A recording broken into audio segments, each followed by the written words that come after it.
Hello everyone, welcome back. तो यहाँ पे इस वीडियो में हम कंटिन्यू करेंगे हमारी सीरीज जेईई मेन के पीवाईक्यू का इन डेप्थ एनालिसिस करेंगे कॉम्प्लेक्स नंबर्स चैप्टर का, और उसके ही इंपॉर्टेंट रिपीटेड कॉन्सेप्ट्स का रिवीजन करेंगे, समझेंगे कि इसका थॉट प्रोसेस क्या है। क्योंकि मोस्ट ऑफ द स्टूडेंट्स को कॉम्प्लेक्स नंबर चैप्टर में बहुत प्रॉब्लम आती है। एक तो ये बहुत ज्यादा वास्ट चैप्टर है, क्या कवर करें क्या नहीं करें, क्या समझ में आता है, किसमें क्वेश्चन आते हैं किसमें नहीं आते हैं, क्या इंपॉर्टेंट कॉन्सेप्ट है जिसकी लिस्ट आपको डेफिनेटली पता होनी चाहिए एग्जाम में अगर आप जेईई का पेपर अटेम्प्ट करने जा रहे हैं। Based on previous year analysis हम यहाँ पे देखेंगे। तो अगर आपको ये वीडियो अच्छा लग रहा हो, ये सीरीज अच्छी लग रही हो, क्योंकि हमने सीरीज कंटिन्यू की है, तो यहाँ पे अगर अच्छी लग रही है तो इसको लाइक करिएगा, शेयर करिएगा अपने फ्रेंड्स के साथ में। कॉन्सेप्ट क्लियर अगर हो रहे हैं, जेईई मेन की प्रिपरेशन इंप्रूव हो रही है, सब्सक्राइब जरूर करिएगा यूट्यूब चैनल को। इतनी सी बेसिक सी एक रिक्वेस्ट है, इसको जरूर ध्यान रखिएगा। अभी तक हम टोटल 10 चैप्टर्स ऑलरेडी कवर कर चुके हैं, ये उसकी लिस्ट है। हमने इंटीग्रल कैलकुलस ऑलमोस्ट कवर कर लिया है, डिफरेंशियल में एओडी जो इंपॉर्टेंट है वो कवर कर लिया है, स्ट्रेट लाइन सर्कल कवर कर लिया है, बाइनोमियल क्वाड्रेटिक कवर कर लिया है, वेक्टर 3D भी कवर कर लिया है। तो ये अपने आप में इतने सारे चैप्टर मिला के भी अराउंड 12 to 13 क्वेश्चन या 15 क्वेश्चंस का वेटेज हमने कवर कर ही लिया है। तो ये जो प्लेलिस्ट है इसमें जो बाकियों के भी पीडीएफ के लिंक है वीडियो डिस्क्रिप्शन में हर वीडियो में दिए हुए हैं, आप चाहें तो उस पर्टिकुलर वीडियो पे जाके वो वीडियो देख सकते हैं। इस वीडियो में हम जो डिस्कशन करेंगे सिर्फ वो जेईई मेन के लिए नहीं, जेईई एडवांस के लिए भी कॉम्प्लेक्स नंबर चैप्टर से बहुत ज्यादा इंपॉर्टेंट है, क्योंकि मैं वहां पे बताता रहूंगा जेईई एडवांस में भी कैसे कैसे किस तरह से क्वेश्चन बनाए जाते हैं। तो वीडियो को पूरा एकदम ध्यान से देखिएगा। इसके अलावा आप चाहें तो हमें फॉलो कर सकते हैं, इंस्टाग्राम के अकाउंट है हमारा, उस पर हम डेली लेवल पे क्वेश्चंस प्रैक्टिस के लिए अपलोड करते रहते हैं along with some thought processes. इसके अलावा आप चाहें तो हमारी एक मोबाइल ऐप कोचिंग है, डाउनलोड कर सकते हैं, जिस पर अराउंड 7000 प्लस क्वेश्चंस हमने डिस्कस किए हैं डिटेल में पीसीएम के, फिजिक्स केमिस्ट्री मैथ्स। जिस तरह का डिस्कशन इस वीडियो में है उसी तरह इन डेप्थ डिस्कशन है, दैट इज लाइक पोस्टमार्टम हम करते हैं हर एक प्रीवियस ईयर क्वेश्चन का, ताकि उस क्वेश्चन में जो भी कॉन्सेप्ट है, एप्लीकेशन है, थॉट प्रोसेस आपको क्लियर होना चाहिए एग्जाम में, क्योंकि वही चीजें काम में आती है। सिर्फ कॉन्सेप्ट जानने से क्वेश्चन सॉल्व नहीं होता, कैसे अप्लाई करना है that is the most important thing. इसके अलावा मैंने एक क्रैश कोर्स भी डिजाइन किया है मैथ का, तो कोई भी स्टूडेंट इंटरेस्टेड है उसको बाय करने के लिए, जो भी जेईई की तैयारी कर रहा है, तो मेरे को व्हाट्सएप करिए, मैंने नंबर दिया हुआ है वीडियो डिस्क्रिप्शन में, उस पर आप मुझे व्हाट्सएप करिए, मैं आपको उसकी डिटेल्स दूंगा। And if you are interested you can buy and improve your JEE preparation. तो चलिए अब हम स्टार्ट करते हैं इस वीडियो को। सबसे पहले हम देखते हैं कॉम्प्लेक्स नंबर में कितने क्वेश्चन आए हैं, ओवरऑल एनालिसिस देखते हैं। टोटल अभी तक 106 क्वेश्चंस आए हैं, 87 पेपर्स को एनालाइज किया है अप टिल 2021। अब इन 87 पेपर्स में से अगर मैं सिर्फ 2021 की बात करूं तो 26 पेपर्स में 35 क्वेश्चंस आए हैं। ये उसका ब्रेकअप है फरवरी, मार्च, जुलाई और अगस्त। तो आप देखेंगे एक क्वेश्चन तो डेफिनेटली आएगा, एक से ज्यादा क्वेश्चन भी आने के चांसेस हैं। जनरली मेरा ऑब्जर्वेशन ये है कि अगर 2 क्वेश्चन कॉम्प्लेक्स नंबर के आते हैं, एक जनरली इजी होता है, या फिर ऐसा भी देखने को आपको मिलेगा 2 क्वेश्चन कॉम्प्लेक्स नंबर के अगर आते हैं तो क्वाड्रेटिक का क्वेश्चन नहीं आता है। ये जनरल ऑब्जर्वेशन है, बट 1 से 2 क्वेश्चन आने के चांसेस बहुत ज्यादा है। इसके जो पीवाईक्यू का पीडीएफ है जेईई मेन के क्वेश्चंस का कॉम्प्लेक्स नंबर का, वो वीडियो डिस्क्रिप्शन में दिया हुआ है, वहां से डाउनलोड करके आप उसकी प्रैक्टिस कर सकते हैं प्रीवियस ईयर क्वेश्चंस की। उसके वीडियो सॉल्यूशंस हमारी मोबाइल ऐप में अवेलेबल है विद कॉन्सेप्ट, उससे आप कॉन्सेप्ट्स भी सीख सकते हैं। अब इसमें यहाँ पे ये जो क्वेश्चन है इसका ब्रेकअप हम करते हैं 106 क्वेश्चंस का। तो इसको मैंने 5 पार्ट में डिवाइड किया है। पहला पार्ट है बेसिक्स, जिसमें modulus, real part, imaginary part, इस तरह के क्वेश्चन या ऐसे क्वेश्चन जिसमें z को x plus iota y put करके सॉल्व किया जाता है। नेक्स्ट है पोलर फॉर्म, हायर पावर से related question 22.5%, maximum value related question, geometry and cube root of unity. अब इसमें जो पैटर्न है वो ये है कि देखिए यहाँ पे cube root of unity throughout the years कभी आएगा क्वेश्चन, कभी नहीं आएगा। 2-3 बेसिक कॉन्सेप्ट है, डिस्कस करेंगे, वो ध्यान रखेंगे, उसी से मोस्टली क्वेश्चन सॉल्व हो जाते हैं। ज्योमेट्री की बात करेंगे, ज्योमेट्री का वेटेज अचानक से बढ़ गया है, 2020 तक कम आते थे, 2020-21 में देखिए 13 क्वेश्चन आए हैं, टोटल 27 में से 13 तो 21 में ही आए हैं। तो ज्योमेट्री का वेटेज अचानक से बढ़ गया है, तो geometrical applications becomes more important. उसमें भी क्या इंपॉर्टेंट है जो रिपीटेड है वो भी हम डिस्कस करेंगे। इसके अलावा मैक्सिमम वैल्यू की भी एक प्लेलिस्ट है जेईई एडवांस लेवल की जो मैंने तैयार करी हुई है, जिसका भी लिंक वीडियो डिस्क्रिप्शन में दिया, आप चाहें तो वो देख सकते हो। उसमें जेईई एडवांस लेवल तक का भी डिस्कशन है। इसमें मैं जेईई मेन लेवल का डिस्कशन बताऊंगा, इंपॉर्टेंट चीजें क्या है जो आपको ध्यान रखनी है। ये भी क्वेश्चन आने के चांसेस ज्यादा है। तो मेरा कहने का मतलब ये है polar form, maximum minimum value और ये तीनों सबसे ज्यादा इंपॉर्टेंट, इसमें से आने के चांसेस ज्यादा है। इसका हो सकता है आएगा या नहीं आएगा। इन तीनों को अगर आप कंबाइन करेंगे तो दैट इज लाइक यहां पे आएगा 27 आउट ऑफ 35 या 36 क्वेश्चन। तो 27 questions out of 35 that is like 75% weightage. तो ये तीनों के जो इंपॉर्टेंट कॉन्सेप्ट मैं डिस्कस करूंगा 75% मोस्टली क्वेश्चन उसमें से आने के चांस है। तो अगर आपका एक क्वेश्चन आएगा तो मोस्टली इन ही तीनों टॉपिक में से आने के चांसेस बहुत ज्यादा हैं। तो अब हम यहाँ पे इस वीडियो में यही डिस्कशन करेंगे। वीडियो को पार्ट में डिवाइड करेंगे हम। 81 क्वेश्चंस का जो 76% से रिलेटेड जो कॉन्सेप्ट्स का यहाँ पे वेटेज है वो हम यहाँ पे डिस्कशन करेंगे लाइन बाय लाइन। पहले पोलर फॉर्म हायर पावर से रिलेटेड डिस्कशन करेंगे। Unit modulus purely real purely imaginary, आपको इजी लग रहा होगा दिखने में यहाँ पे, लेकिन मैं आपको बताऊंगा कैसे कॉम्प्लिकेटेड कॉन्सेप्ट्स पे क्वेश्चन बनाए जाते हैं जो दिखने में कॉम्प्लिकेटेड है बट इजी थॉट प्रोसेस पे बेस्ड होते हैं। Cube root of unity discuss करेंगे, ज्योमेट्रिकल एप्लीकेशन में रोटेशन थ्योरम देखेंगे, maximum minimum value related question. तो ये जो 81 क्वेश्चंस प्रीवियस ईयर में आए हैं इनका जो कॉन्सेप्ट का जो क्रक्स है वो हम यहाँ पे डिस्कस करेंगे। वो आपको जरूर ध्यान रखना चाहिए, जरूरी है जेई मेन की अगर आप तैयारी कर रहे हैं, इवन जेई एडवांस की, क्योंकि जेई एडवांस के हिसाब से भी ये कॉन्सेप्ट बहुत ज्यादा इंपॉर्टेंट है। तो वन बाय वन करके हम स्टार्ट करेंगे। सबसे पहले हम देखेंगे पोलर फॉर्म या higher power of a complex number से रिलेटेड क्या कॉन्सेप्ट है, क्या डिफरेंट तरीके से क्वेश्चन आते हैं, क्या चीजें आपको डेफिनेटली दिमाग में रखनी चाहिए। तो सबसे पहले हम यहाँ पे स्टार्ट करते हैं polar form of the complex number, जिसपे हायर पावर बेस्ड क्वेश्चंस बनाए जाते हैं कि higher power of a complex number आपको निकालना है। Higher power based questions matrices and determinants chapter में आपको दिखेंगे, जिसपे भी रिपीटेडली प्रीवियस ईयर में क्वेश्चंस आते हैं। इसके अलावा क्वाड्रेटिक में भी दिखेंगे, अल्फा की पावर एन और बीटा की पावर एन का एडिशन या सब्ट्रैक्शन, जो मैंने क्वाड्रेटिक में भी आपके साथ डिस्कस किया है। इसके अलावा हायर पावर के क्वेश्चंस दिखेंगे आपको कॉम्प्लेक्स नंबर पे। ये तीन चैप्टर काफी कॉमन, इसमें हायर पावर से रिलेटेड क्वेश्चंस बनाए जाते हैं। तो सबसे पहले हम देखते हैं पोलर फॉर्म, फिर हम देखेंगे कि उसका थॉट प्रोसेस क्या है, कैसे आइडिया लगेगा कि उस कॉन्सेप्ट को यूज करके क्वेश्चन सॉल्व करने हैं। तो पोलर फॉर्म में कॉम्प्लेक्स नंबर को लिखा जाता है r multiplied by e to power iota theta. r यहाँ पे मॉड्यूलस कॉम्प्लेक्स नंबर है, थीटा आर्ग्यूमेंट है, e की पावर आइटा थीटा को cos theta plus iota sine theta भी लिखते हैं, ये आपको आइडिया होगा। आर्ग्यूमेंट कैसे डिफाइन करना है ये भी आपको पता होना चाहिए। अब एक क्वेश्चन देखते हैं 2021 का। तो क्वेश्चन ये आया था कि इसमें k की वैल्यू डिफाइन करनी थी, इसको सॉल्व करके फिर k की वैल्यू को यूज करके कोई सम ऑफ सीरीज का क्वेश्चन बनाया गया था। तो इवेंचुअली क्वेश्चन यही था कि k की वैल्यू अगर आप निकाल लेंगे इसको सॉल्व करके तो आगे वाला पार्ट आसानी से सॉल्व हो जाता है। तो अब यहाँ पे हमें दिख रहा है कॉम्प्लेक्स नंबर है, उसकी पावर 21 है, 24 है, 24 है और 21 है। इसको हम कैसे सॉल्व कर सकते हैं? तो उसके लिए इन जनरल जो जनरल मेथड है दैट इज वी यूज इसकी पावर, हायर पावर के केस में यूज पोलर फॉर्म। तो इस कॉम्प्लेक्स नंबर को पोलर फॉर्म में चेंज करना होता है और उसका हिंट भी ये होता है। देखिए पोलर फॉर्म में हम जनरली उसी कॉम्प्लेक्स नंबर को चेंज करते हैं जिसमें हमारा जो थीटा है आर्ग्यूमेंट वो फेवरेबल होता है। आर्ग्यूमेंट फेवरेबल कौन से हैं आपके? That is pi by 4, pi by 3 और पाई बाय 6 या पाई बाय 2। ये जो हैं ये फेवरेबल हैं, दैट इज 0। तो ये वाले कौन से एंगल्स हो गए जो आप क्लास 10 में पढ़ते थे? 0, 30, 45, 60, 90। या फिर ये होगा, या इसमें पाई का एडिशन, पाई का सब्ट्रैक्शन, या ये नेगेटिव एंगल होगा या पॉजिटिव एंगल होगा। इस तरह से आपको वैल्यूज मिलेगी। तो आप इनको अगर पुट करके देखेंगे, पाई बाय 4 अगर एंगल यहाँ पुट करेंगे तो ये आएगा 1/√2 और ये भी 1/√2। तो पाई बाय 4 के हिसाब से यहाँ कॉम्प्लेक्स नंबर आएगा 1 प्लस आइटा बाय √2। तो जैसे ही मुझे 1 प्लस आइटा दिखता है तो मेरे दिमाग में आता है कि इसमें हम एंगल पाई बाय 4 कहीं यूज हो सकता है which is A favourable angle. तो इसको पोलर फॉर्म में चेंज करने का हमें फायदा है।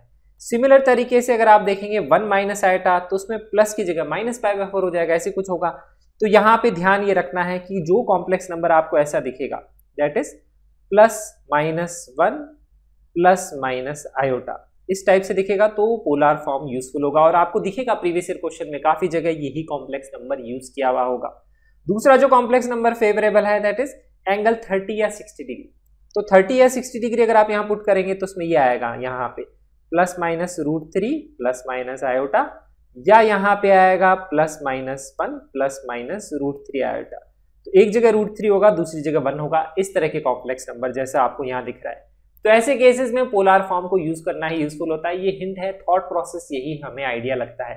तो अब हम इसको स्टार्ट कैसे करते हैं? तो सबसे पहले किसी भी कॉम्प्लेक्स नंबर को पोलर फॉर्म में चेंज करना होता है, तो उस पोलर फॉर्म में चेंज करने से पहले इसका मैग्नीट्यूड निकालना चाहिए। तो इसका मैग्नीट्यूड आएगा 2, इसका भी 2, इसका मैग्नीट्यूड √2 आएगा और इसका मैग्नीट्यूड √2 आएगा। तो सबसे पहले आपको क्या करना है, पोलर फॉर्म में चेंज करना है, तो मैग्नीट्यूड को बाहर निकालना है, फिर हम पोलर फॉर्म में चेंज करेंगे। तो हम क्या करते हैं, इसको इसके मैग्नीट्यूड से डिवाइड करते हैं, दैट इज 2 से डिवाइड करेंगे और इसको हम √2 से डिवाइड करेंगे डिनोमिनेटर में।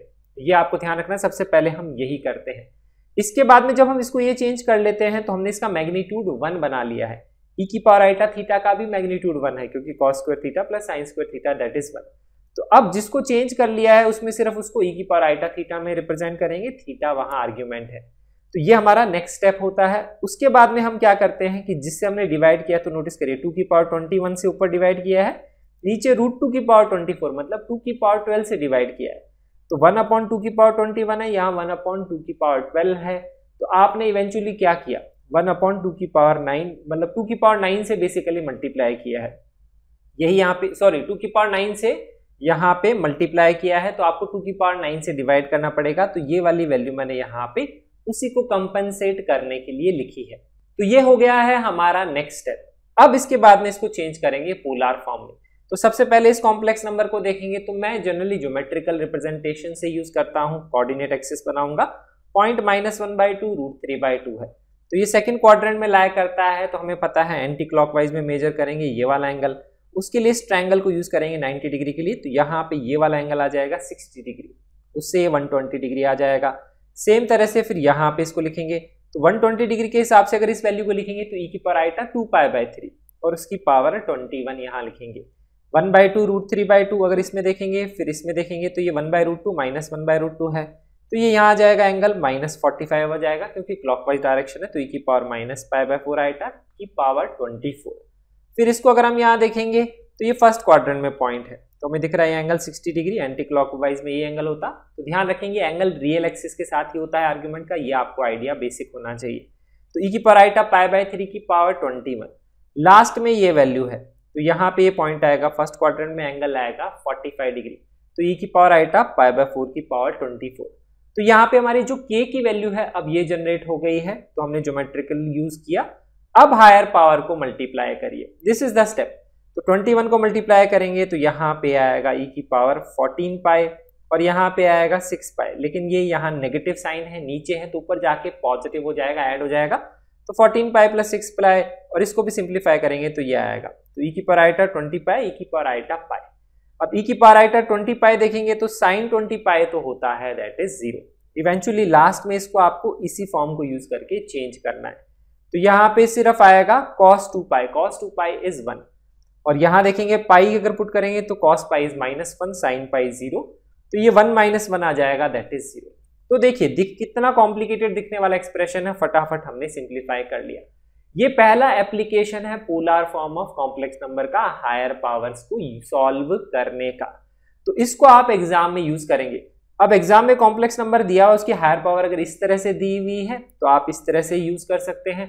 उसके बाद में मैं आपको लास्ट में एक और बताऊंगा कि ये जो है ये तो स्टैंडर्ड है, आगे आप पढ़ेंगे ओमेगा और omega square complex cube root of unity, उसके कॉन्सेप्ट को यूज करके भी इसको सिंप्लीफाई किया जा सकता है। उसका भी यही कुछ कॉन्सेप्ट इसी तरह से ही होता है। और यहाँ पे ये जो फॉर्म है इसकी हायर पावर को भी हम फटाफट कैलकुलेट कर सकते हैं, क्योंकि एग्जाम में जो कॉम्प्लेक्स नंबर आएगा 1 ± आइटा √3 ± आइटा या -1 ± √3 आइटा। अगर -1 ± √3 आइटा है तो cube root of unity use कर सकते हैं, जो मैं आपके साथ आगे डिस्कस करूंगा। इसके अलावा अगर यहाँ √3 है और यहाँ आइटा है, यहाँ √3 और यहाँ आइटा प्लस माइनस साइन, तो उसके केस में हम यही फॉर्म यूज करनी पड़ेगी और मोस्टली यही कॉम्प्लेक्स नंबर आपके एग्जाम में आएंगे। तो आपको यहाँ तक क्लियर होना चाहिए। तो कौन कौन से कॉम्प्लेक्स नंबर मैंने बताया, 1 + आइटा आ सकता है, 1 - आइटा आ सकता है, या फिर √3 + आइटा आ सकता है, या √3 - आइटा। और इसमें अगर आपका यहाँ पे प्लस है तो यहाँ माइनस भी हो सकता है, यहाँ पे भी माइनस हो सकता है, तो 2 कॉम्प्लेक्स नंबर वो और हैं। और बाद में मैं आपको बताऊंगा -1 + आइटा √3 जो है ये क्यूब रूट ऑफ यूनिटी से भी सॉल्व किया जा सकता है, उसी का इस तरह से रूट होता है। और यहाँ पे 1 + आइटा √3 उसको भी वहां पे उसको यूज करके सॉल्व कर सकते हैं। तो ये चीजें आपको ध्यान रखनी है। अब इसके अलावा और पॉइंटर्स क्या है जेईई मेन के हिसाब से, हायर पावर के क्वेश्चंस कैसे आते हैं, कई बार क्या होता है कि higher power of complex number नहीं दिया हुआ, कोई क्वाड्रेटिक दी हुई है, उसके रूट्स की हायर पावर आपको निकालनी, तो वैसे वाले क्वेश्चंस में हमेशा नोटिस करेंगे जो क्वाड्रेटिक हमें दी हुई है उसके रूट्स क्या है, कॉम्प्लेक्स है या फिर रियल है। तो ये सबसे पहले चेक करना होता है, क्योंकि मैंने क्वाड्रेटिक में भी आपको बताया था हायर पावर ऑफ रूट्स के अगर क्वेश्चन आते हैं सबसे पहले चेक करिए उसका discriminant less than 0 greater than 0। Less than 0 है तो कॉम्प्लेक्स नंबर का क्वेश्चन है, पोलर फॉर्म से सॉल्व होगा। ग्रेटर देन 0 है तो क्वाड्रेटिक का क्वेश्चन है, तो मोस्टली उसके कॉन्सेप्ट से आप सॉल्व कर सकते हैं।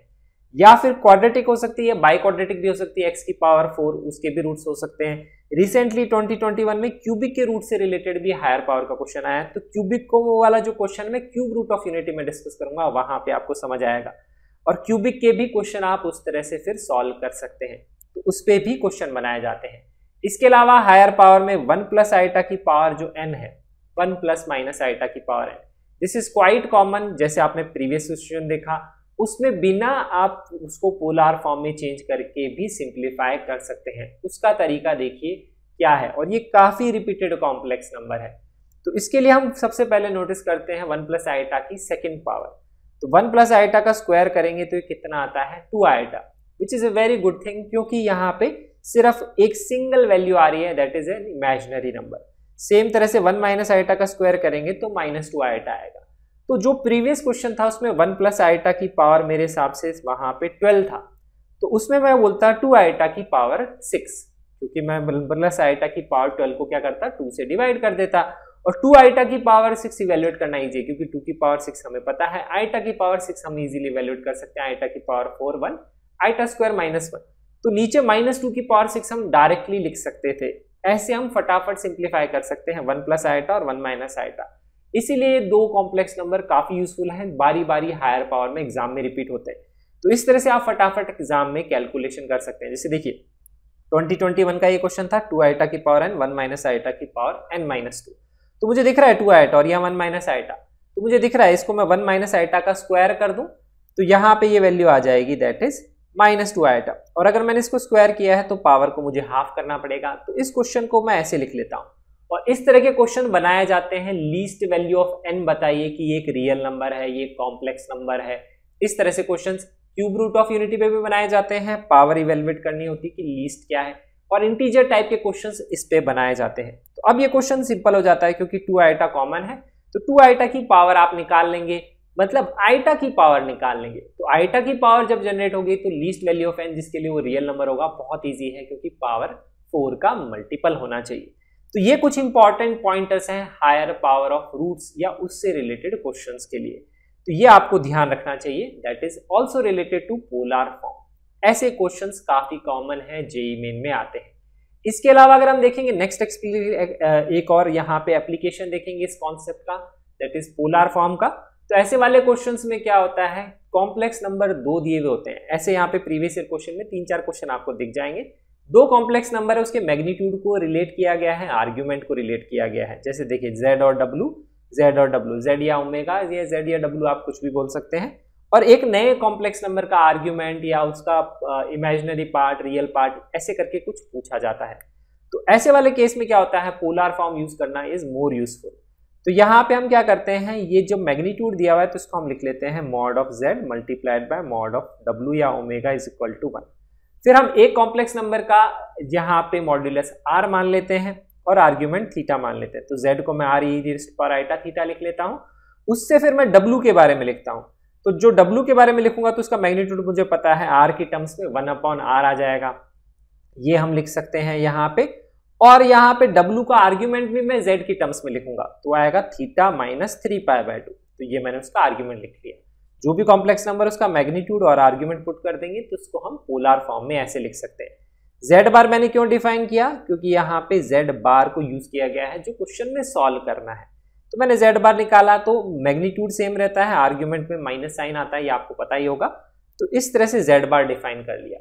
और ये काफी कॉमन एक्सप्रेशन है z bar multiplied by omega. और आप हमेशा नोटिस करिए जो भी एक्सप्रेशन सॉल्व करना होता है उसमें एक कॉमन एक्सप्रेशन अगर रिपीट कर रहा है एक्सेप्ट द कांस्टेंट टर्म, ये कॉन्सेप्ट में मैं बहुत बार बहुत जगह बोल चुका हूँ, इंटीग्रेशन में भी मैंने बताया है, वहां पे ट्रिग्नोमेट्री में भी मैं हर चीज हमेशा ये बोलता हूँ। कोई भी एक्सप्रेशन सिंप्लीफाई करना होता है, लिमिट्स में भी ये काम में आता है, same expression repeating except the constant term. तो उसको फिर आप यहाँ जनरेट कर सकते हैं इसको मल्टीप्लाई करके, और उसको पहले हमेशा इवेल्युएट करिए, बाद में इस एक्सप्रेशन पे जाइए। तो अगर आप इसको मल्टीप्लाई करेंगे तो बहुत अच्छी चीज ये है कि यहाँ पे देखिए टर्म्स कैंसिल हो रही है, ई की पावर माइनस आइटा, ई की पावर प्लस आइटा वो भी कैंसिल हो जाएगा, तो ई की पावर माइनस आइटा 3π/2 आ जाएगा। और इवेंचुअली जब लास्ट में सिंप्लीफाई हो जाता है तो इसको cos theta plus iota sine theta लिख लेते हैं, तो cos minus 3π/2 iota sine minus 3π/2 ये हो जाएगा 0। साइन 3π/2 होता है -1 और ये नेगेटिव साइन हो जाएगा तो +1, तो ये वैल्यू आ जाएगी that is equal to iota. तो ऐसे हम इसको सिंप्लीफाई कर सकते हैं। अब ये जो क्वेश्चन है 1 - 2 आइटा अपन 1 + 3 आइटा का आर्ग्यूमेंट निकालिए, ऐसे क्वेश्चन तो सीबीएसई में बनाए जाते हैं। अब इसको आप आसानी से सॉल्व कर सकते हैं। तो सेकंड टाइप या सेकंड कॉन्सेप्ट प्रॉब्लम सॉल्विंग का ये है, दो कॉम्प्लेक्स नंबर के मैग्नीट्यूड और आर्ग्यूमेंट को रिलेट करके क्वेश्चन बनाया जाता है, तो उसमें जनरली हम पोलर फॉर्म को यूज करना प्रेफर करते हैं। तो ये चीज भी एक इंपॉर्टेंट है जिसको आप नोट डाउन कर सकते हैं। नेक्स्ट यहाँ पे एक और चीज हम देखते हैं, that is the third concept related to polar form, और इससे रिलेटेड क्वेश्चन जेईई मेन में 3 या 4 क्वेश्चन आए हैं। जेईई एडवांस के लिए भी ये काफी इंपॉर्टेंट है। ये जितने भी कॉन्सेप्ट बता रहा हूँ इसके जेईई एडवांस में भी क्वेश्चन आते हैं। तो यहाँ पे नेक्स्ट कॉन्सेप्ट ये है कि ये कॉम्प्लेक्स नंबर डायरेक्टली क्वेश्चन में दिखा होता है 1 - e की पावर आइटा थीटा और 1 + e की पावर आइटा थीटा। आप चाहें तो इसका रिजल्ट याद रख सकते हैं, एग्जाम में निकालेंगे थोड़ा टाइमिंग इवेल्युएट वहां पे आपको ध्यान रखना पड़ेगा। कैलकुलेट इसको कैसे किया जाता है, e की पावर आइटा का थीटा को लिख लेंगे cos theta plus iota sine theta, तो ये 1 - cos theta minus sine theta iota. फिर आप इसको हाफ एंगल में चेंज कर लीजिए, ये आ जाएगा दैट इज 2 sin स्क्वायर थीटा/2, इसको 2 sin थीटा/2 cos थीटा/2, फिर कॉमन ले लेंगे तो ये आ जाएगा। मैं इसको रिजल्ट की तरह ध्यान रखता हूं क्योंकि एग्जाम में यूजफुल होता है, काफी जगह काम में आता है। कैसे कैसे काम में आता है इसको अब हम यहाँ पे समझते हैं। तो यहाँ पे पहला हम देखते हैं जेईई मेन 2019 का क्वेश्चन, और इसमें एक इंपॉर्टेंट चीज यहाँ पे लिखी हुई है कि magnitude of complex number is 1। अब ये जो है अपने आप में एक अलग कॉन्सेप्ट है, magnitude of complex number is 1, जो आपको प्रीवियस ईयर क्वेश्चंस में कम से कम 10 या 11 क्वेश्चन या उससे ज्यादा क्वेश्चन भी हो सकते हैं जहां पे आपको क्वेश्चन में देखने को मिलेगा। इस इंफॉर्मेशन को बहुत अच्छे तरीके से यूज किया जाता है। तो सेकंड पार्ट जो है इसमें, ये तो फर्स्ट पार्ट है पोलर फॉर्म, उसमें मैं यहाँ पे डिटेल से डिस्कस करूंगा इसका एप्लीकेशन क्या है। इस पे क्वेश्चन 2019 तक तो आए थे, 2021 में अभी तक इस पे डायरेक्ट एप्लीकेशन पे क्वेश्चन नहीं आया है। इस तरह से मल्टीपल कॉन्सेप्ट को कंबाइन करके उसके एप्लीकेशन पे क्वेश्चन आया है। तो मैग्नीट्यूड ऑफ कॉम्प्लेक्स नंबर अगर 1 होता है इसका मतलब वो चाहता है कि आप उसका स्क्वायर करें, that is also equal to 1। वहां पे उसको मॉड z स्क्वायर को फिर हम लिखते हैं z बार। तो ये इसीलिए दिया हुआ होता है ताकि आप ये एक्सप्रेशन जनरेट करें और इसको यूज करें क्वेश्चन को सॉल्व करने के लिए, और ऐसा आपको क्वेश्चन में दिख भी जाएगा z बार और z बार। तो इसको अगर हम यहाँ मल्टीप्लाई करेंगे तो ये 1 आ जाएगा और यहाँ पे भी ये 1 आ जाएगा। तो वो चाहता है कि आप क्वेश्चन को ऐसे यहाँ पे सिंप्लीफाई करें, और ये जो मैंने लिखा हुआ है ये है e की पावर आइटा थीटा, उसके साथ है 1। तो किसी भी कॉम्प्लेक्स नंबर के साथ आपको 1 एडिशन या सब्ट्रैक्शन में है, ये एडिशन में ये सब्ट्रैक्शन में है, तो हिंट ये है कि आपको ये यूज करना चाहिए डायरेक्ट रिजल्ट। तो यहाँ पे e की पावर माइनस आइटा थीटा -1 और e की पावर आइटा थीटा +1। आप चाहें तो इसके इमेजिनरी पार्ट को ऐसे भी सॉल्व कर सकते हैं, दैट इज कॉन्जुगेट से मल्टीप्लाई डिवाइड कर लीजिए, तो रियल पार्ट अलग कर लीजिए, इमेजिनरी अलग, इमेजिनरी को सॉल्व करके आंसर निकाल सकते हैं। मैं जनरली क्या है इसका रिजल्ट ध्यान रखता हूं, इसी को यूज करता हूं डायरेक्ट। तो e की पावर आइटा थीटा +1 तो मुझे पता है, यहाँ पे ये वैल्यू पुट कर दूंगा, और 1 - e की पावर आइटा थीटा होता तो यहाँ पे ये वैल्यू पुट करता। अब एक तो ये इसका रिवर्स है क्योंकि ये पहले और ये बाद में है, ये हमें दिख रहा है, तो एक तो माइनस साइन वहां आएगा। आर्ग्यूमेंट में देखेंगे यहाँ थीटा है, यहाँ माइनस थीटा है, तो जहां थीटा है वहां माइनस थीटा आपको पुट करना है। तो ये इसको सिंप्लीफाई हो गया है। अब इसका अगर आपको इमेजिनरी या रियल पार्ट चाहिए आप आसानी समझ सकते हैं। इसका मैग्नीट्यूड चाहिए तो बहुत ईजी है, ये आ जाएगा tan θ/2 इसका मैग्नीट्यूड, और इसको आप कंबाइन कर सकते हैं तो ये क्या आ जाएगा यहाँ पे न्यूमरेटर में, दैट इज e की पावर आइटा, यहाँ पे आ जाएगा -θ -π/2। तो अब आप लिख सकते हैं cos, यहाँ पे हमें इमेजिनरी पार्ट चाहिए तो मुझे साइन ऑफ -π/2 -θ चाहिए, तो साइन माइनस आ जाएगा बाहर, तो ये आ जाएगा that is -cos theta imaginary part, और यहां से मुझे पता है tan θ/2 है, tan θ/2 multiplied by -cos theta, जो भी आंसर आएगा सिंप्लीफाई करके या उसी तरह से क्वेश्चन के ऑप्शन में दिया होगा वो आपका आंसर हो जाएगा। तो ऐसे इस रिजल्ट से डायरेक्टली यूज किया जाता है। तो ध्यान रखेंगे किसी भी कॉम्प्लेक्स नंबर के साथ 1 एडिशन और 1 सब्ट्रैक्शन उसका रेशियो है या डायरेक्ट उसको लिखा हुआ है, ये उसका रिजल्ट है, ये आपको ध्यान रखना चाहिए।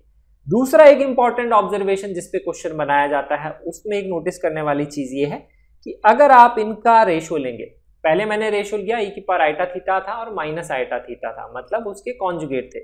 अगर मैं इनका रेशो लेता हूं तो एक इंपॉर्टेंट चीज नोटिस करिए, प्लस अपॉन माइनस करता हूं तो ये कॉट थीटा बाई 2 आता है और e की power iota theta by 2 cancel हो जाएगा और ये e की पावर आइटा पाई बाई 2 आएगा। और अगर एंगल पाई बाई 2 है तो रियल पार्ट 0 होता है, सिर्फ इमेजिनरी पार्ट आता है, दैट इज आइटा। तो ये आइटा कॉट थीटा बाई 2 आ जाता है, which is a very important result, क्योंकि एज एन एक्सप्रेशन इसको डायरेक्टली क्वेश्चन में यूज कर सकते हैं, क्वेश्चन बना सकते हैं। तो यहाँ पे हमें पता लगता है this is purely imaginary, real part 0 है। तो जैसा क्वेश्चन मैंने अभी बताया आपको जेड जेड बार वाला, वैसे ऐसे भी आ सकता है कि इसका इमेजिनरी, इसका रियल पार्ट क्या होगा, 4 ऑप्शन में से एक ऑप्शन वहां 0 होगा, तो वैसे भी क्वेश्चन बनाए जा सकते हैं। It's an important result. और इसी में एक और इंपॉर्टेंट रिजल्ट ये है, इसका हम एप्लीकेशन देखेंगे जिसपे जेईई मेन में क्वेश्चन आया है। तो यहाँ पे अगर देखेंगे तो यहाँ 1 प्लस है और यहाँ प्लस है, दोनों में ही प्लस है, लेकिन एक है दूसरे का कॉन्जुगेट। तो इसको नोटिस करेंगे तो इसको अगर मैं यहाँ पे लिख लेता हूं, दैट इज 1 अपॉन ई की पावर आइटा थीटा। तो यहाँ पे ये क्या लिखा हुआ है, यहाँ पे आपको दिखेगा ई की power iota theta plus 1 upon e की पावर आइटा थीटा, तो ये कैंसिल हो जाएगा, तो ई की पावर आइटा थीटा आएगा। तो ये आपको ध्यान रखना है, ये काफी कॉमन एक्सप्रेशन है एग्जाम में लिखने का, 1 प्लस जेड और 1 प्लस जेड बार, कई बार ऐसे भी लिखा जाता है। तो उस क्वेश्चन में आपको वहां पे ये लिखा होगा कि मैग्नीट्यूड जेड का 1 है। तो ऐसे वाले क्वेश्चंस को सिंप्लीफाई करने का ध्यान रखिए, ये 1 प्लस जेड है, ये 1 प्लस जेड बार ऐसा ही है, और ई की पावर आइटा थीटा का मैग्नीट्यूड 1 है। जब भी मैग्नीट्यूड 1 दिया हुआ है तो हमें पता है जेड बार को आपको क्या लिखना है, दैट इज 1 अपॉन जेड, ये लिखना है। This is an important result जो आपको एग्जाम में डायरेक्ट यूज करना है, यही इसका थॉट प्रोसेस होता है क्वेश्चन को स्टार्ट करने के लिए। इसीलिए क्वेश्चन में जब भी मैग्नीट्यूड 1 दिया हुआ है तो आपको ये यूज करना है, ये दिमाग में आप बिठा लीजिए। तो ये है इंपॉर्टेंट कॉन्सेप्ट। इससे रिलेटेड अब एक क्वेश्चन देखते हैं जेईई मेन 2020 का। तो ये क्वेश्चन है 1 plus complex number 1 plus complex number, तो 1 प्लस दोनों में है, यहाँ sine theta plus iota cos theta, यहाँ sine theta minus iota cos theta. Notice करने वाली चीज ये है कि इसमें एंगल एक तो सेम है, अगर एंगल सेम है तो मेरे दिमाग में ये आता है कि दोनों का वहां पे क्या होगा, आर्ग्यूमेंट सेम ही होना चाहिए, पहली चीज तो ये।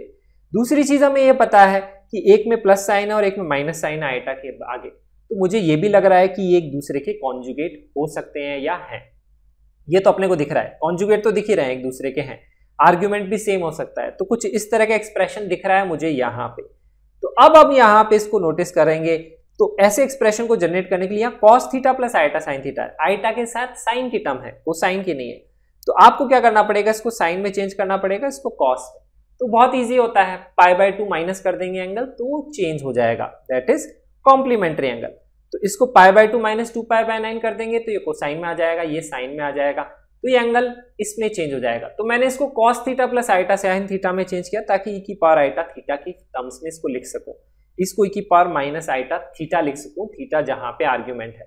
तो देखिए ई की पावर आइटा थीटा, ये ई की पावर माइनस आइटा थीटा, तो ये यहाँ पे देखिए ये एक्सप्रेशन है, कैंसिल होकर ई की पावर आइटा थीटा आएगा, और उसी का यहाँ पे हमें क्यूब निकालना है। तो ई की पावर आइटा 5 पाई बाई 18 आएगा, उसका क्यूब निकालेंगे तो ई की पावर आइटा 5 पाई बाई 6। अब उससे रिलेटेड क्वेश्चन में जो भी दिया हुआ था आप वहां पे डायरेक्टली सॉल्व कर सकते हैं। तो ये थर्ड और इंपॉर्टेंट कॉन्सेप्ट था पोलर फॉर्म से रिलेटेड, जिसपे क्वेश्चन बनाए जा सकते हैं या बनाए जाते हैं। इसको रिजल्ट को आप ध्यान रखिए, काफी जगह यूजफुल आ सकता है। Magnitude of complex number equal to 1 से related unit modulus, purely real purely imaginary, उससे रिलेटेड भी कॉन्सेप्ट अब हम सेकेंड पार्ट में यहां डिस्कस करेंगे। अब हम डिस्कस करते हैं second part of complex number, जो आपके लिए बहुत इंपॉर्टेंट है। तो इसमें ऐसे क्वेश्चंस हैं जिसमें यूनिट मॉड्यूलस टर्म को यूज किया जाता है। यूनिट मॉड्यूलस ऑलरेडी मैंने पार्ट 1 में अभी आपके साथ डिस्कस किया, उसका इंपॉर्टेंस हम यहाँ पे देखेंगे। Purely real purely imaginary word exam में क्वेश्चंस में यूज करते हैं। अब इन जनरली तो आपको आइडिया होगा कि ऐसे क्वेश्चंस को हम कैसे करते हैं सॉल्व। जो सिंपल क्वेश्चंस होते हैं उसमें हम z की जगह x plus iota y put करके, अगर उसका मॉड्यूलस यूनिट है तो हम उसमें लिख लेते हैं equation x square plus y square equal to 1। और अगर वो प्योरली रियल है तो हम बोलते हैं रैशनल टर्म्स की टर्म में होता है, तो हम उसको वहां पे कॉन्जुगेट से मल्टीप्लाई डिवाइड करते हैं और इमेजिनरी पार्ट को 0 से इक्वेट करते हैं। इस तरह से हम सॉल्व करते हैं, दिस द बेसिक आइडिया। और प्योरली इमेजिनरी होता है तो रियल पार्ट 0 करते हैं। अब इस तरह के क्वेश्चन जिसमें x plus iota y put करके सॉल्व किया जाता है, these are the basic questions. ये बेसिक आइडिया आपको पता होना चाहिए। तो जो क्वेश्चंस ऐसे होते हैं कॉम्प्लेक्स नंबर के, जिसमें एक ही वेरिएबल इन्वॉल्व होता है, मतलब एक ही कॉम्प्लेक्स नंबर अगर होता है दैट इज z, और उसमें अगर एक इक्वेशन दी हुई है तो आप उस क्वेश्चन को सॉल्व कर सकते हैं x plus iota y put करके। एज पर माई ऑब्जर्वेशन ये थॉट प्रोसेस काम आता है जब एक कॉम्प्लेक्स नंबर क्वेश्चन में दिया हुआ है, लाइक वही वेरिएबल है उसी को हमें पुट करके सॉल्व करना है। तो वैसे क्वेश्चंस को x plus iota y put करके आप सॉल्व कर सकते हो। लेकिन कुछ क्वेश्चंस ऐसे होते हैं जिसमें एक से ज्यादा कॉम्प्लेक्स नंबर होते हैं, तो उसमें क्या होगा, दो कॉम्प्लेक्स नंबर है, सपोज एक z1 और एक z2। तो अगर आप z1 को x plus iota y, z2 को a plus iota b put करेंगे तो उसमें 4 वेरिएबल हो जाएंगे, तो उसको सॉल्व करना थोड़ा डिफिकल्ट होता है। तो वैसे वाले क्वेश्चंस भी जेईई मेन में पहले ज्यादा आते थे, लेकिन रिसेंटली भी एक क्वेश्चन 2019 में आया है, और उस तरह के क्वेश्चन और कॉन्सेप्ट जो होते हैं वो थोड़े ट्रिकी हो जाते हैं, उनको समझना जरूरी है कि उसका थॉट प्रोसेस क्या होता है। इसीलिए उस पार्ट को मैं ब्रेक करता हूं इस तरह से इस पार्ट में। तो यूनिट मॉड्यूलस का मैंने आपको बताया mod of z square equal to 1, तो हमेशा जब भी यूनिट मॉड्यूलस क्वेश्चन में दिया होता है तो आपको z bar equal to 1 generally use करना ही पड़ता है। प्योरली रियल के लिए तो आपको बोलते हैं imaginary part x plus iota y है तो y 0 कर देंगे, और प्योरली इमेजिनरी है तो रियल पार्ट 0 कर देंगे दैट इज x। लेकिन इसका एक दूसरा तरीका भी होता है, हम बोलते हैं प्योरली रियल मतलब कॉम्प्लेक्स नंबर उसका कॉन्जुगेट एक दूसरे के इक्वल होंगे, प्योरली इमेजिनरी मतलब कॉम्प्लेक्स नंबर और उसके कॉन्जुगेट का सम 0 होगा। This is the condition we usually apply. तो ये हम कंडीशन हम अप्लाई करके देखते हैं कैसे क्वेश्चन बनाए जाते हैं। तो जैसे देखिए 2015 का ये क्वेश्चन है, इस टाइप का क्वेश्चन वापस नहीं आया, लेकिन इसको थोड़ा सा चेंज करके आगे क्वेश्चन हम देखेंगे जो इस तरह से बनाया गया है। तो इसमें लिखा गया है ये एक यूनिमॉड्यूलर कॉम्प्लेक्स नंबर है। तो क्वेश्चन में हमेशा ध्यान रखेंगे कहीं पे भी मॉड्यूलस यूनिट दिया हुआ है कॉम्प्लेक्स नंबर का, तो z बार को आप 1/z लिखते हैं। पहला एप्लीकेशन मैंने अभी थोड़ी देर पहले बताया था। इसके अलावा जिस कॉम्प्लेक्स नंबर का मॉड्यूलस यूनिट है उसमें देखिए दो कॉम्प्लेक्स नंबर इन्वॉल्व हैं z1 और z2। तो मैंने आपको बताया कि जब दो कॉम्प्लेक्स नंबर इन्वॉल्व होते हैं तो x प्लस आइटा y और a plus iota b put करके सॉल्व करेंगे तो कॉम्प्लेक्स कैलकुलेशन होगी। तो ऐसे केस में हमेशा ध्यान रखेंगे आपको ये कॉन्सेप्ट लगाना होता है कि उसके केस में आपको z bar equal to 1 apply ही करना होता है, वैसे ही क्वेश्चन आसानी से सॉल्व होता है। तो एक बहुत इंपॉर्टेंट ऑब्जर्वेशन है और ये प्रॉब्लम सॉल्विंग कॉन्सेप्ट या थॉट प्रोसेस है जो आपको ध्यान रखना है। z2 के बारे में लिखा हुआ है ये यूनिमॉड्यूलर नहीं है। इसका मतलब क्या है, देखिए ऐसे वाले क्वेश्चन को जब आप सॉल्व करेंगे तो कहीं ना कहीं जाके लास्ट में कैलकुलेशन करके कुछ ऐसा भी जनरेट होगा कि मॉड ऑफ z2 स्क्वायर 1 आ जाएगा, जिसको आप नेग्लेक्ट करेंगे क्योंकि तभी यहाँ पे नॉट यूनिमॉड्यूलर दिया हुआ है। तो ये कुछ क्वेश्चंस में हिंट होते हैं। तो अब जैसे अगर हम यहाँ देखेंगे कि ये यूनिमॉड्यूलर की बात कर रहा है, मतलब इसका मैग्नीट्यूड 1 है, मतलब इसको अगर इसके कॉन्जुगेट से मल्टीप्लाई करेंगे तो 1 आना चाहिए। यही कंडीशन हम यहाँ पे अप्लाई करेंगे, ये आपको समझ आना चाहिए। This is the condition. तो अगर मैं इसको इसके कॉन्जुगेट से मल्टीप्लाई करके 1 करूंगा तो इसमें क्या आएगा, न्यूमरेटर में जो कॉम्प्लेक्स नंबर है उसका मल्टीप्लीकेशन उसके कॉन्जुगेट से आएगा अपॉन डिनोमिनेटर के कॉम्प्लेक्स नंबर का कॉन्जुगेट उसके साथ मल्टीप्लीकेशन में। और ये डिनोमिनेटर में होना चाहिए था, राइट में होना चाहिए था 1, तो जहां 1 था वहां पे डिनोमिनेटर का पार्ट में लेके सिंपली चला गया।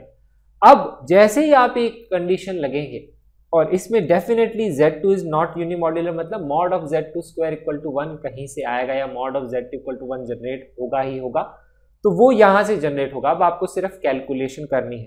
तो कॉन्जुगेट की प्रॉपर्टी यूज करेंगे, कॉन्जुगेट डिस्ट्रीब्यूट करेंगे तो यहाँ बार आएगा, यहाँ बार आएगा।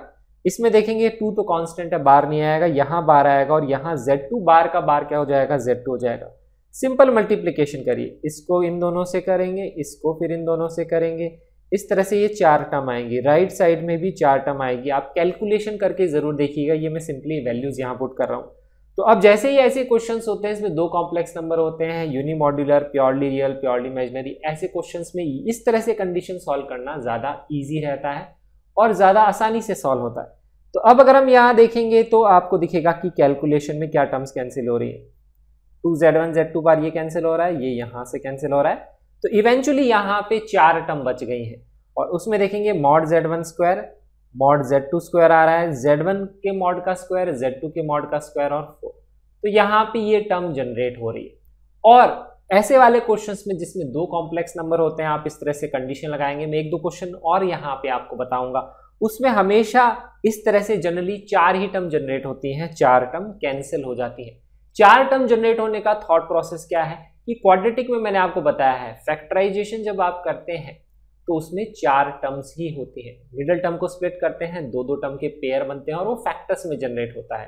तो कभी भी क्वेश्चन में किसी भी चैप्टर में सिंप्लीफिकेशन अगर अलजेब्रा की टर्म्स में करना है, आपको कभी भी 4 टर्म्स दिखती है तो यू शुड बी केयरफुल, आपके दिमाग में आना चाहिए कि ये फैक्टर्स बन सकते हैं या नहीं। और हिंट यहाँ पे देखिए मॉड z2 बनना भी चाहिए as a factor equal to 1, तो इसमें नोटिस करिए मॉड z2 और यहाँ पे 4, इसमें से 4 कॉमन लेंगे तो मॉड z2 -1 आ रहा है और यहाँ से मॉड z1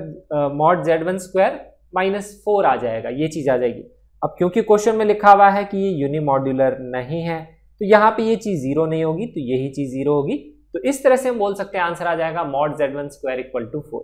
ऐसे क्वेश्चन को सॉल्व करना है। तो कुछ हिंट्स थॉट प्रोसेस बाकी चैप्टर में भी काम आते हैं, लेकिन कुछ यहाँ पे ये जो इंपॉर्टेंट थॉट प्रोसेस ये यहाँ पे भी काम आएगा। ध्यान रखेंगे मॉड्यूलस ऑफ कॉम्प्लेक्स नंबर से रिलेटेड कभी भी क्वेश्चन है, अगर वहां पे 1 का इन्वॉल्वमेंट है तो जनरली इस तरह से ही एक्सप्रेशन को यूज करके सॉल्व किया जाता है, z बार को यूज करके सॉल्व कर सकते हैं। और स्पेसिफिकली अगर 2 कॉम्प्लेक्स नंबर है तो आपका हिंट यही है, क्वेश्चन ऐसे ही स्टार्ट करना है। दिखने में काफी कॉम्प्लिकेटेड लगते हैं but these are very simple questions अगर आपका बेसिक थॉट प्रोसेस क्लियर है तो ये ध्यान रखेंगे। तो इसका आंसर ये आ जाएगा मॉड z1 इक्वल टू 4। तो जो z1 है वो सर्कल पे लाया करता है क्योंकि इसकी इक्वेशन लिखेंगे तो x² + y² इक्वल टू 4 आ जाएगा, उस तरह से ऑप्शन वहां दिया होगा। एक और क्वेश्चन देखते हैं 2014 का। अब इसमें यूनिमॉड्यूलर नहीं है लेकिन इसमें एक टर्म लिखी हुई है रियल नंबर। तो कॉम्प्लेक्स नंबर के क्वेश्चन में कहीं पे भी real, purely imaginary, real number ऐसा कुछ लिखा हुआ है, एक से ज्यादा कॉम्प्लेक्स नंबर दिख रहे हैं z, w, तो I have to be more careful about this. तो यहाँ पे दिख रहा है मुझे रियल नंबर के, तो अब यहाँ पे क्या उसने क्वेश्चन को जान करके मैनिपुलेट करके लिखा है कि इसको यहाँ मल्टीप्लाई किया और बोला k is a real number. तो वो उस क्वेश्चन को ऐसे भी लिख सकता था, इसको यहाँ डिवाइड कर देते हैं, this is a real number. Question में ऐसा भी लिखा हो सकता था this complex number is purely real.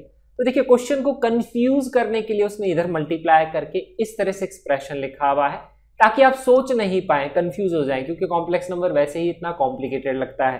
तो अब यहाँ पे अगर हम सॉल्व करेंगे w और z 2 कॉम्प्लेक्स नंबर, अगर आप x + i y a + i b put करके सॉल्व करेंगे कैलकुलेशन ज्यादा होगी। बेटर तरीका क्या है, प्योरली रियल मतलब z इक्वल टू z बार। तो देखिए जैसे मैंने यहाँ z बार इक्वल टू 1 लगाया था, सेम ही थॉट प्रोसेस इसका है। क्वेश्चन में रियल वर्ड को आपको ढूंढना है, तो जैसे ही आप z इक्वल टू z बार करेंगे मतलब दिस इक्वल टू दिस बार करेंगे, फिर से यहाँ पे 2 टर्म्स आएंगी, मतलब लेफ्ट में मल्टीप्लीकेशन राइट में मल्टीप्लीकेशन, तो लेफ्ट में भी 4 टर्म राइट में भी 4 टर्म। वो कैलकुलेशन आप करके देख लीजिएगा, जैसा मैंने आपको बताया था कि 4 टर्म्स ही आएंगे और इन 8 टर्म्स में से 4 और 4 टर्म कैंसिल हो जाएंगे, सिर्फ 4 टर्म बनेंगी और वो जो 4 टर्म बनेंगे फैक्टराइजेशन से सॉल्व होंगी। देखिए यहाँ पे भी वही चीज हो रही है। तो यहाँ पे अगर आप देखेंगे तो ये देखिए -ω/z बार, ये कैंसिल, ये इससे कैंसिल, फिर से ये 4 टर्म बच गई हैं। तो अगर आप इसको लेफ्ट में ले जाएंगे तो फैक्टराइजेशन हो जाएगा। देखिए आप नोटिस करिए यहाँ पे जो z बार है वो यहाँ पे कॉमन आ रहा है, तो यहाँ पे आ रहा है ओमेगा बार माइनस ओमेगा, यहाँ ओमेगा माइनस ओमेगा बार या w माइनस w बार। तो -1 कॉमन ले लेंगे तो यहाँ पे आ जाएगा z बार -1 और w माइनस w बार, ये आ जाएगा।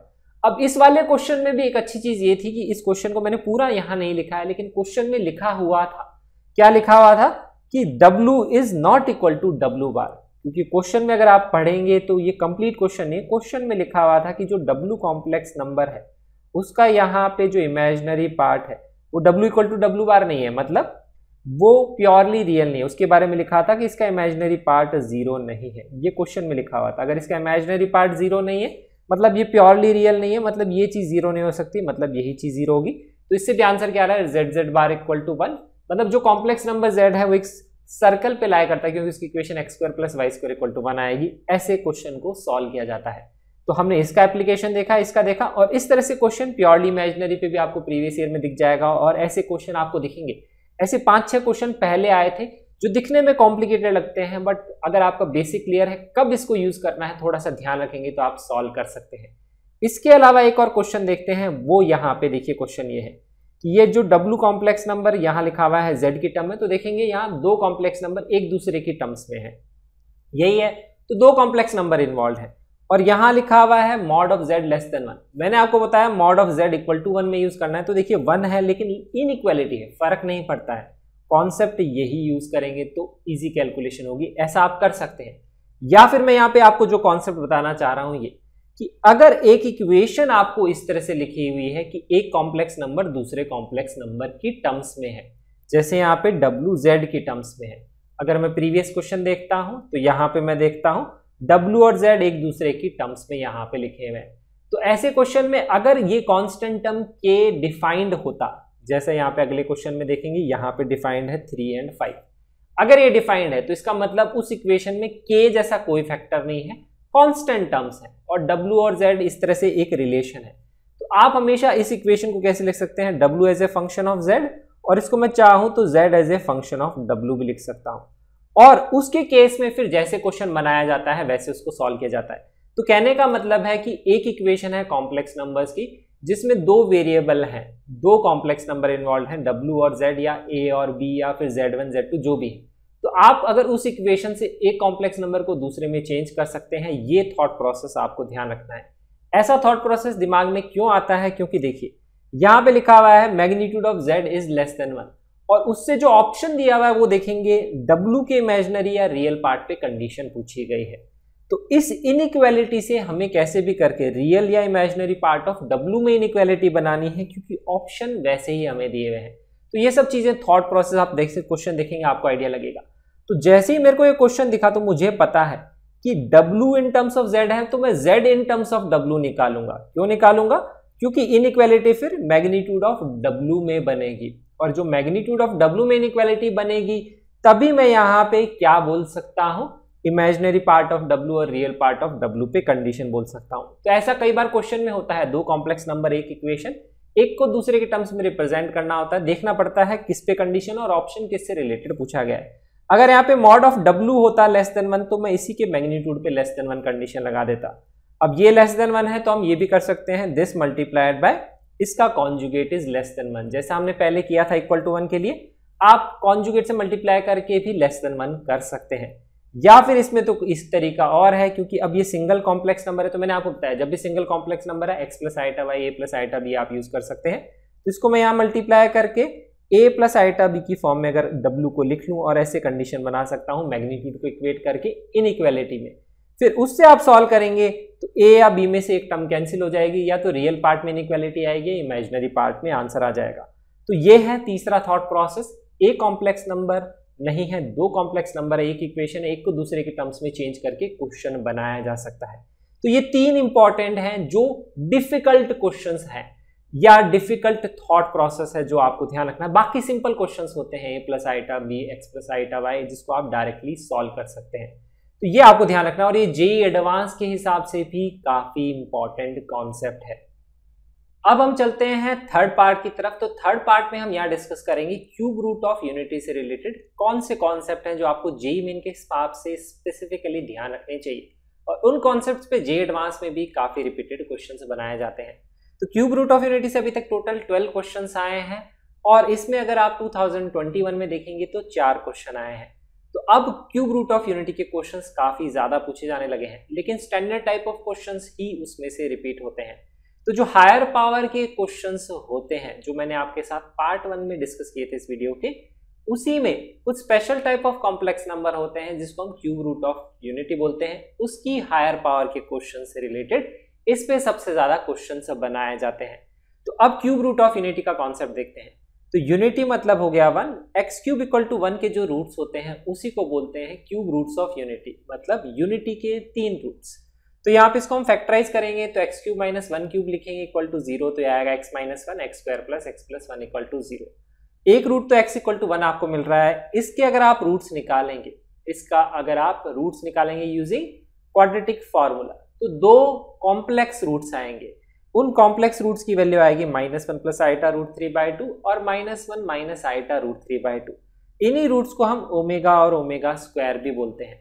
ध्यान रखेंगे कभी भी क्वेश्चन में ओमेगा ये जो सिंबल है इसको यूज किया गया है तो उसको आप अज्यूम नहीं करेंगे कि वो क्यूब रूट ऑफ यूनिटी है। क्वेश्चन में स्पेसिफिकली लिखा होता है कि this is the root of this equation x square plus x plus 1 equal to 0, या this is the root of this equation. अगर वो लिखा हुआ है या cube root of unity word use किया हुआ है तभी हम ये मान के चलेंगे। तो आपको ध्यान होगा इस तरह का कॉम्प्लेक्स नंबर अभी हमने देखा था हायर पावर का क्वेश्चन, जिसको मैंने पोलर फॉर्म से सॉल्व किया था, तो उसको आप इससे भी सॉल्व कर सकते थे, उस डायरेक्शन में आप सोच सकते थे। ऐसा हम क्यों सोच सकते हैं? क्योंकि इसमें क्यूब रूट ऑफ यूनिटी में एक इंपॉर्टेंट चीज होती है जो आपको ध्यान रखनी है। तो यहाँ पे हम देखेंगे कि ये जो रूट्स आए हैं इसमें एक रिलेशन होता है। रिलेशन ये होता है कि अगर ओमेगा इसका रूट है तो ओमेगा इसको सेटिस्फाई करेगा, तो ओमेगा क्यूब की वैल्यू इक्वल टू 1 होगी। और अगर ओमेगा जो है इसका रूट है तो omega square plus omega plus 1 क्या है, वो भी क्या होगा, 0 होगा, क्योंकि ये फैक्टर भी 0 होना चाहिए। तो ये दो इंपॉर्टेंट रिलेशन होता है जिससे इन क्वेश्चंस को सॉल्व किया जाता है।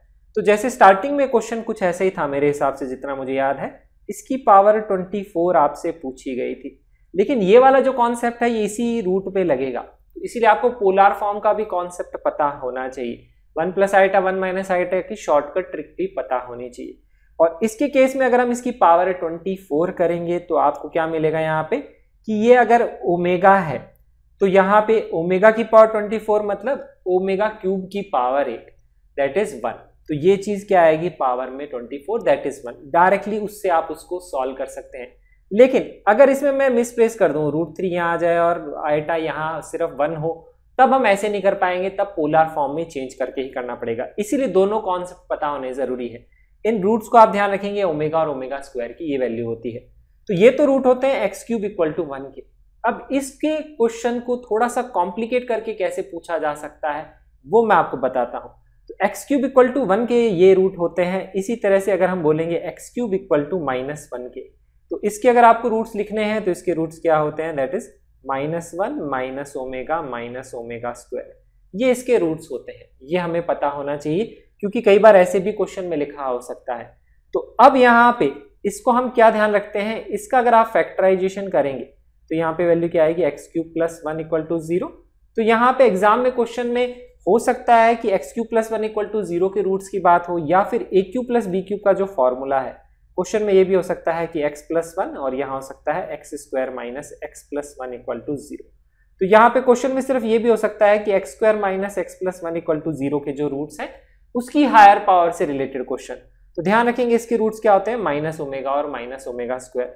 उसमें आप ये चीज यूज कर सकते हैं। दिस इज वेरी इंपॉर्टेंट क्योंकि ऐसे क्वेश्चंस क्यूबिक इक्वेशन से रिलेटेड बनाए जाते हैं। तो जब मैंने आपको बताया था पोलर फॉर्म में first part of the video में, तो मैंने आपको बताया भी था higher power of roots of a cubic. तो क्यूबिक में इस तरह से भी क्यूबिक होती है, या फिर एक जनरल क्यूबिक भी हो सकती है, जैसे मैं आपको क्वेश्चन दिखाऊंगा उसके हायर पावर ऑफ रूट्स भी हो सकते हैं। और वो जो क्यूबिक है उसमें जनरली रूट ओमेगा और ओमेगा स्क्वायर होते ही होते हैं, ये चीज समझनी जरूरी है। तो यहाँ पे इसके रूट हम ऐसे लिख सकते हैं। और इसके अलावा कोई भी एक जनरल इक्वेशन का आपको रूट लिखना है तो मैं आपको ऐसे बताता हूं। जैसे देखिए कि अगर आपको लिखी हुई equation that is x cube equal to a cube, तो आप इस इक्वेशन के रूट्स लिख सकते हैं ओमेगा की टर्म्स में। कैसे, a को यहां ले जाएंगे, इसको लिखेंगे x बाय a का whole cube equal to 1। This is also very important क्योंकि ऐसे भी क्वेश्चन बनाए जा सकते हैं। तो हमें पता है x बाय a का होल क्यूब इक्वल टू 1, इसके रूट क्या होंगे, जब x बाय a की वैल्यू इक्वल टू 1 होगी, ओमेगा होगी और ओमेगा स्क्वायर होगी। तो यहाँ पे x की वैल्यू मैं बोल सकता हूँ a ओमेगा स्क्वायर, ये इसके रूट्स होंगे। ये चीज आपके कहाँ काम आ सकती है, देखो यहाँ काम आ सकती है। इसको अगर मैं -1 का क्यूब लिख दूँ, -1 का क्यूब लिख दूंगा तो a की वैल्यू होगी -1, तो -1 माइनस ओमेगा स्क्वायर। अगर मैं आपको बोल दूं आपको x क्यूब इक्वल टू 8 के रूट्स लिखने हैं, तो 8 होता है 2 का क्यूब, तो इसमें यहाँ पे इसके रूट्स हो जाएंगे 2, ओमेगा स्क्वायर। अगर यहाँ -8 होता तो उसके हिसाब से आप डिफरेंट रूट्स लिख सकते हैं। इवन अगर आपको रूट्स पूछे जाएं x cube equal to minus iota के, आइटा स्क्वायर होता है -1, हाँ माइनस आइटा, तो ये जो माइनस आइटा है इसको हम लिख सकते हैं आइटा का क्यूब। तो यहाँ पे अगर इसके रूट्स लिखने हैं तो हम इसको लिख सकते हैं आइटा ओमेगा और iota omega square. So this is a very usual information जिससे रिलेटेड एग्जाम में क्वेश्चन बनाए जा सकते हैं। और ओमेगा स्क्वायर और क्यूब में ये रिलेशन ध्यान रखेंगे, this omega cube is equal to 1, it is a simpler relation, जैसे आइटा की पावर 4 इक्वल टू 1 होता है। तो ओमेगा में कभी भी 3 का मल्टीपल होगा तो उसकी पावर का multiple that will be equal to 1। अगर ओमेगा की पावर 5 होगा तो ओमेगा क्यूब अलग कर लेंगे, ओमेगा स्क्वायर अलग कर लेंगे, तो ओमेगा की power 5 is nothing but omega square. तो इस तरह के क्वेश्चंस आप प्रीवियस ईयर में जरूर सॉल्व करिएगा। और एक और इंपॉर्टेंट चीज बता देता हूं कि ओमेगा स्क्वायर को यूज करके, क्यूब रूट ऑफ यूनिटी को यूज करके एग्जाम में क्वेश्चन बनाया जाता है डिटरमिनेंट की फॉर्म में। तो डिटरमिनेंट में वो लिख लेते हैं, प्रीवियस ईयर क्वेश्चन अगर आप देखेंगे तो उसमें 1 ओमेगा स्क्वायर इस तरह की टर्म होगी। तो उसमें हमेशा ध्यान रखिए, डिटरमिनेंट में जब हम रो एडिशन रो सब्ट्रैक्शन करते हैं तो ऐसे केस में जब डिटरमिनेंट में ओमेगा और ओमेगा स्क्वायर होता है तो आप रोज को ऐसे ऐड या सब्ट्रैक्ट करते हैं ताकि 1 प्लस ओमेगा स्क्वायर जनरेट होना चाहिए ताकि हम उसकी वैल्यू 0 पुट कर सके। तो ये चीज वहां पे भी काम आती है। तो ये तो ओवरऑल इसका पार्ट हो गया क्यूब रूट ऑफ यूनिटी का कॉन्सेप्ट। अब एक क्वेश्चन देखते हैं, जैसे देखिए जो जेईई मेन में आया था, तो जेईई मेन में 2021 में क्वेश्चन आया था, इस क्वाड्रेटिक के रूट्स दिए हुए हैं। अब ये क्वाड्रेटिक अगर आप देखेंगे तो सबसे पहले मैंने आपको बताया कभी भी किसी क्वाड्रेटिक के रूट्स हैं और उसकी हायर पावर का क्वेश्चन है तो आप अज्यूम मत करिए कि क्वाड्रेटिक का क्वेश्चन है। क्वाड्रेटिक में मैंने बताया था अल्फा की पावर n प्लस बीटा की पावर n, अल्फा की पावर n माइनस बीटा की पावर n, उससे रिलेटेड जो क्वेश्चंस हैं वो वैसे सॉल्व होते हैं। इसके अलावा कभी भी हायर पावर का क्वेश्चन है तो आपको पहले कैसे सोचना है, इसके रूट्स निकालने, और अगर इसके रूट्स कॉम्प्लेक्स आते हैं, डिस्क्रिमिनेंट लेस देन 0 आता है जो कि आप इवेल्युएट करेंगे तो लेस देन 0 आएगा, तो इसके रूट्स कॉम्प्लेक्स आएंगे, आयटा के टर्म्स में आएंगे तो वो ये रूट्स आएंगे। और जैसे मुझे 3 की पावर में हाफ या 1/4 फ्रैक्शन में दिखता है तो मेरे दिमाग में क्यूब रूट ऑफ यूनिटी आते हैं -1 प्लस माइनस आयटा रूट 3/2, और यही यहाँ पे जनरेट हो रहा है। तो ये दो रूट्स आ रहे हैं, that is 1 is 3 raise to power 1/4 omega, 3 raise to power 1/4 omega square, जैसे मैंने आपको बताया था a ओमेगा और a ओमेगा स्क्वायर, इस तरह से रूट्स आ रहे हैं। अब इसकी अगर हायर पावर निकालनी है तो पावर 12 निकालेंगे, तो ये 3 की पावर 1/4 की पावर 12, तो ये हो जाएगा 3 की पावर 3 27, और ओमेगा की पावर 12 क्या होगा, दैट इज 1, क्योंकि ओमेगा क्यूब 1 है तो उसमें ओमेगा की कभी भी 3 की मल्टीपल्स में होगा तो वैल्यू 1 होगी, तो ऐसे हम ये वैल्यू लिख सकते हैं। ऐसे आप अल्फा की पावर 96 लिख सकते हैं, तो ये 3 की पावर 3 है, और अगर आप उसकी पावर में 8 कर देंगे, 12 8 जा 96, तो 3 की पावर 24, फिर यहाँ ये वैल्यू पुट करके आप आंसर निकाल सकते हैं। तो ऐसे क्वेश्चन को सॉल्व किया जा सकता है। This is the method.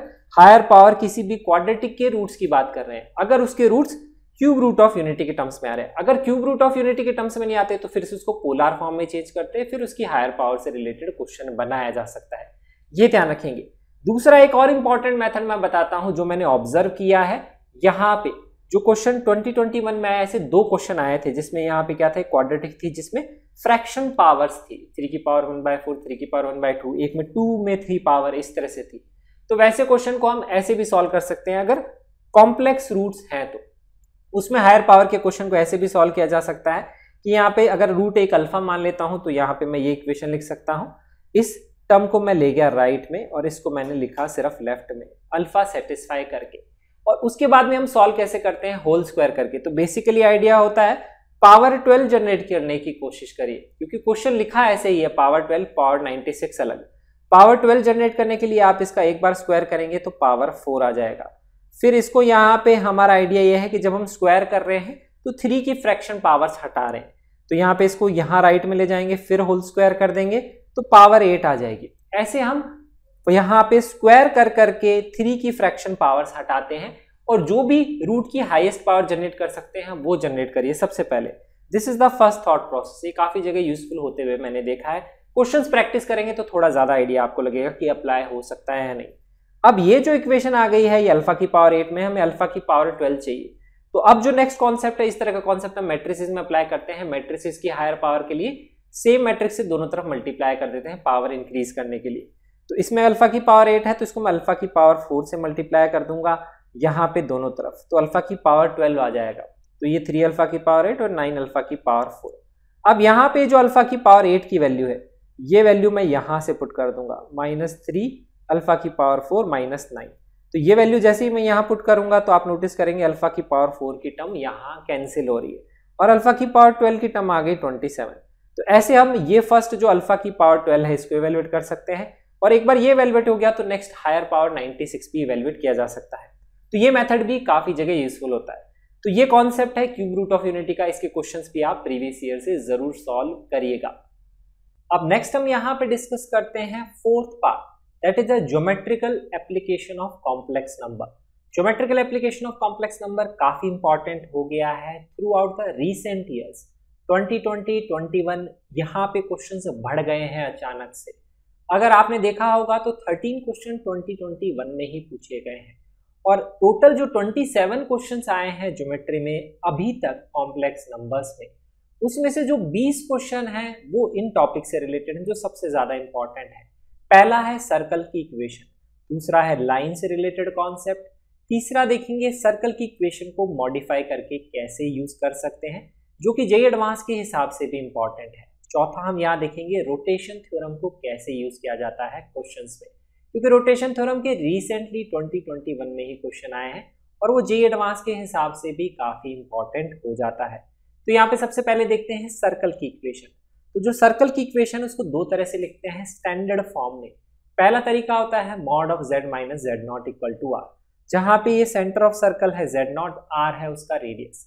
तो जो भी आपको इक्वेशन इस तरह से लिखी हुई है mod of z minus 1, mod of z minus 2 iota plus 1, ऐसे कुछ भी लिखा हुआ है अगर आपके साथ और इक्वेट किया हुआ है सम कांस्टेंट वैल्यू से, कांस्टेंट वैल्यू 3 है, 4 है, या ग्रेटर देन 3 है, या लेस देन 4 है, ऐसे कुछ भी लिखा हुआ है, तो वो सर्कल से रिलेटेड ही कॉन्सेप्ट है, क्योंकि ये रिप्रेजेंट करता है z और z नॉट के बीच का डिस्टेंस। अगर दो पॉइंट के बीच का डिस्टेंस कांस्टेंट है तो ये दोनों पॉइंट सर्कल पे ही होते हैं। इसमें जो कांस्टेंट पॉइंट है वो है सेंटर, जो वेरिएबल पॉइंट है सर्कल पे लाया करता है।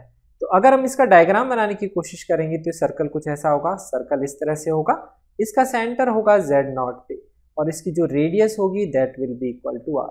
इस तरह से इसको आप रिप्रेजेंट कर सकते हैं। तो ज्योमेट्रिकली इसको आपको ऐसे ही लिखना चाहिए क्वेश्चन में अगर ऐसा दिया हुआ है तो, क्योंकि इसके बाद के जो क्वेश्चन है फिर आप सर्कल्स के कॉन्सेप्ट से सॉल्व करेंगे, जो मैंने प्रीवियस वीडियो पार्ट 10 में डिस्कस किया था। तो अब यहाँ पे सबसे पहले सेंटर आइडेंटिफाई करना है, तो ध्यान रखना है यहाँ पे इस वाले पार्ट में से नेगेटिव साइन आपको कॉमन लेना है और इसको लिखना है 2 आयोटा माइनस 1।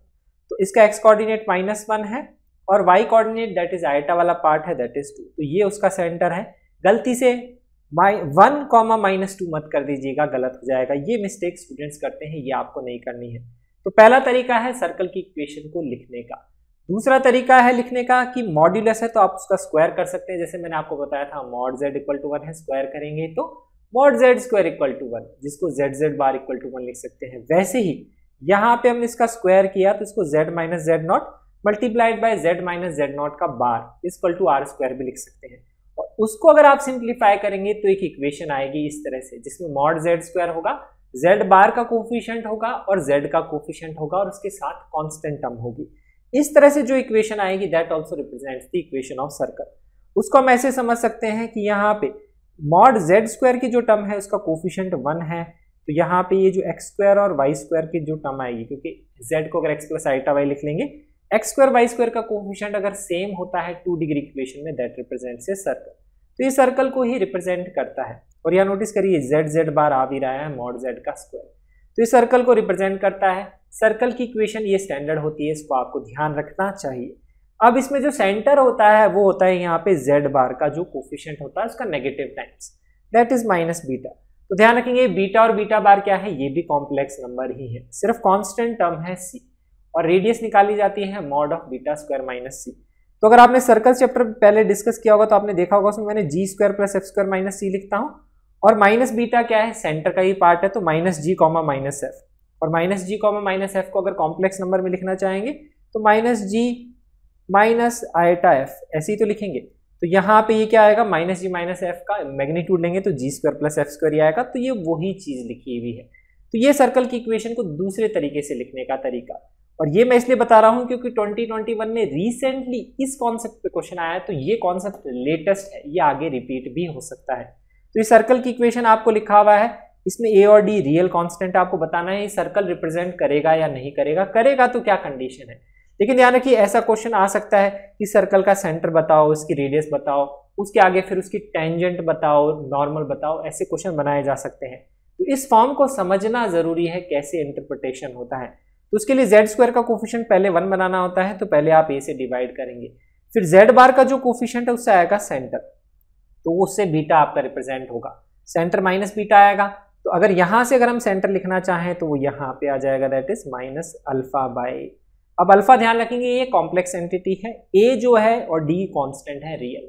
तो अल्फा को अगर मैं लिखना चाहूं यहाँ पे अल्फा 1 प्लस आइटा अल्फा 2, तो यहाँ पे जो सेंटर हो जाएगा माइनस अल्फा 1 बाय ए और माइनस अल्फा 2 बाय ए, ये हो जाएगा वहां पे सेंटर। तो वहां से सेंटर आप डिफाइन कर सकते हैं। और यहाँ पे बीटा हमारा आ गया अल्फा बाय, और रेडियस जो है वो रियल होनी चाहिए, इसी की कंडीशन से सर्कल रियल एग्जिस्ट करेगा। तो रेडियस रियल होने के लिए चाहिए, ये चीज रियल होनी चाहिए, ये चीज रियल होने के लिए ग्रेटर देन इक्वल टू 0। तो कभी भी कोई भी 2 डिग्री की इक्वेशन अगर बोला हुआ है सर्कल है तो x² y² का कोफिशिएंट अगर 1 बना दिया है दैट इज मॉड z², तो रेडियस रियल होना चाहिए। तो रेडियस पे कंडीशन लगाएंगे तो mod of β² is greater than equal to c होना चाहिए। तो mod of α² upon a² is greater than equal to c है हमारा constant that is d by. ध्यान ये रखना है जो c है इक्वल टू के लेफ्ट साइड में होना चाहिए कांस्टेंट टर्म। तो अब अगर आप यहाँ नोटिस करेंगे a से कैंसिल तो ये ad आ जाएगा। तो mod of α² minus ad is यहाँ पे बोल सकते हैं ग्रेटर देन इक्वल टू 0। तो आपको 2 में भी दिख रहा है 4 में भी दिख रहा है, लेकिन यहाँ a लिखा हुआ है नॉट इक्वल टू 0, a 0 हो नहीं सकता क्योंकि डिवीजन में है, या बोल सकते हैं x² y² का कोफिशिएंट 0 हो जाएगा तो वो सर्कल रिप्रेजेंट करेगा ही नहीं क्योंकि इसी का कोफिशिएंट यहाँ ही दिया हुआ है। तो ये है इस इक्वेशन का मोटिव, इसको ध्यान रखना है आपको। सेंटर कैसे निकालते हैं, रेडियस कैसे निकालते हैं, क्योंकि उसको यूज करके आगे और क्वेश्चन बनाए जा सकते हैं। इसके अलावा जो दूसरी इक्वेशन बनाई थी mod of z minus z not equal to r, उसको जनरली इनइक्वालिटी की फॉर्म में यूज किया जाता है less than r greater than r। अगर लेस देन रेडियस होता है तो सर्कल के अंदर के पॉइंट्स, ग्रेटर देन रेडियस होता है तो सर्कल के बाहर के पॉइंट्स, इक्वल होता है तो सर्कल के ऊपर के पॉइंट्स, ऐसे उसको यूज करते हैं। इन जनरली मैंने क्वेश्चंस में देखा है, तो उसको मैक्सिमम मिनिमम में ही जनरली यूज करते हैं। या फिर अगर mod of z minus z equal to r दिया हुआ है तो आपको पता होना चाहिए सर्कल को रिप्रेजेंट करता है, उसका सेंटर और रेडियस क्या है। अब हम चलते हैं next part of geometry that is line की इक्वेशन। अब लाइन की इक्वेशन तो इन जनरली हम याद नहीं रखते हैं। लाइन की इक्वेशन को सॉल्व करने का तरीका होता है z की जगह x plus iota y put करके। जैसे हम एप्लीकेशन देखते हैं, जैसे क्वेश्चन है 2021 का, इसमें लिखी हुई है ये भी लाइन है, ये भी लाइन है, नॉर्मल है सर्कल की, और ये भी लाइन है, टेंजेंट है सर्कल की। तो ज्योमेट्री को इंक्लूड कर दिया सर्कल को, बट लिखा है लाइन क्योंकि टेंजेंट और नॉर्मल तो लाइन होती है। तो कोई भी इक्वेशन अगर कॉम्प्लेक्स नंबर की फॉर्म में लिखी हुई है और लाइन की इक्वेशन है तो आप उसको हमेशा सॉल्व करिए x plus iota y put करके। उसको सिंप्लीफाई करेंगे, रियल को रियल और इमेजिनरी को इमेजिनरी से इक्वेट करेंगे तो उससे लाइन की इक्वेशन आ जाएगी। रियल तो रियल से इक्वल ही है, इमेजिनरी को इमेजिनरी से इक्वेट करेंगे तो एक नॉर्मल की इक्वेशन आ जाएगी 2y minus x equal to 0। इस तरह से जैसे मैंने ये इक्वेशन निकाली वैसे आप दूसरी वाली नॉर्मल की इक्वेशन निकाल सकते हैं, टेंजेंट की इक्वेशन निकाल सकते हैं। अगर सारी इक्वेशंस मैंने एक्स वाई की टर्म्स में निकाल दी तो अब ये क्वेश्चन कॉम्प्लेक्स नंबर का थोड़ी है, ये क्वेश्चन किसका हो गया, सर्कल चैप्टर का। तो उसमें अगर मुझे सेंटर ऑफ सर्कल निकालना है तो मुझे पता है नॉर्मल सेंटर से पास करती है तो उनका इंटरसेक्शन पॉइंट निकालेंगे, सेंटर आ जाएगा।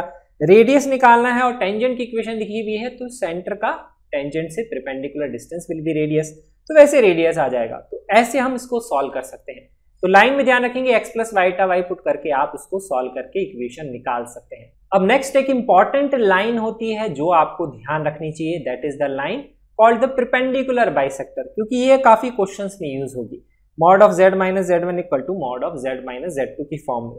क्वेश्चन में ऐसा भी लिखा हो सकता है mod of z minus z1 upon mod of z minus z2 equal to 1, या mod of z minus z1 upon z minus z2 equal to 1, जैसे आया था मॉड्यूलस इज इक्वल टू 1, ऐसे भी हो सकता है। तो ये क्या रिप्रेजेंट करता है, z लाई करता है perpendicular bisector of line joining z1 और z2। तो अगर आप z1 और z2 को अगर यहाँ ज्वाइन करेंगे और उसके जो परपेंडिकुलर बाइसेक्टर की जो लाइन होगी वो रिप्रेजेंट करता है ये लाइन। तो आप ऐसे भी कर सकते हैं z1 z2 अगर पॉइंट की टर्म्स में, सपोज ये 1 2 है, ये 3 4 है, तो आप इसका मिड पॉइंट निकाल सकते हैं। 1 और 3 का हो जाएगा 2, 2 और 4 का हो जाएगा 6, और इसका स्लोप निकाल सकते हैं इसके प्रोडक्ट का स्लोप -1 करके। स्लोप पता है, पॉइंट पता है, इक्वेशन आ जाएगी। ऐसे आप सॉल्व कर सकते हैं।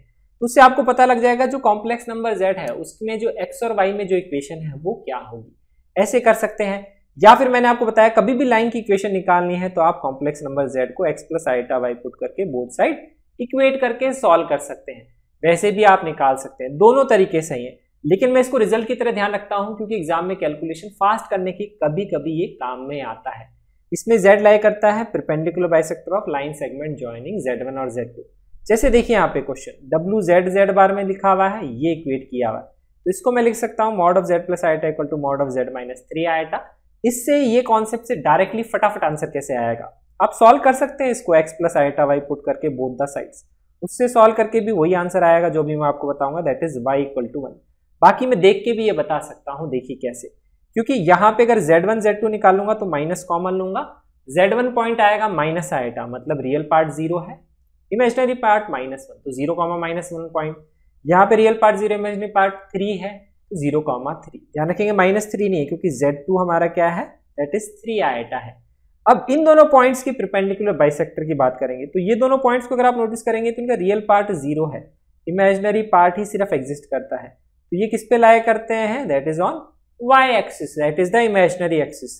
तो इसके जो परपेंडिकुलर बाइसेक्टर जो भी लाइन होगी, ये लाइन किसके पैरेलल होगी, that will be parallel to real axis, ये हमें पता लगता है। और पैरेलल टू रियल एक्सिस मतलब y equal to constant, that will be the equation. और इसका मिड पॉइंट अगर आप निकालेंगे तो 0 का 0, 3 माइनस 1/2 आ जाएगा 1। तो इस तरह से आप बोल सकते हैं y इक्वल टू 1 ही इसकी इक्वेशन होगी। ऐसे मैं डायरेक्टली बोल सकता हूँ मिड पॉइंट सिंपली निकाल के, ये आ जाएगी इक्वेशन। और अगर ऐसे नहीं सॉल्व करना तो x plus iota y put करके सॉल्व कर सकते हैं, दोनों तरीके ही सही है, बट इसको मैं ऐसे भी ध्यान रखता हूँ इसलिए मैं आपको बता रहा हूँ। फिर एक बार हमें y पता लग गया 1, तो जो कॉम्प्लेक्स नंबर z है उसको लिख सकते हैं x प्लस आइटा। तो यहाँ पे ये जो w है ये इक्वेशन आ जाएगी इस तरह से, x² minus 2x plus 3 minus 2 iota.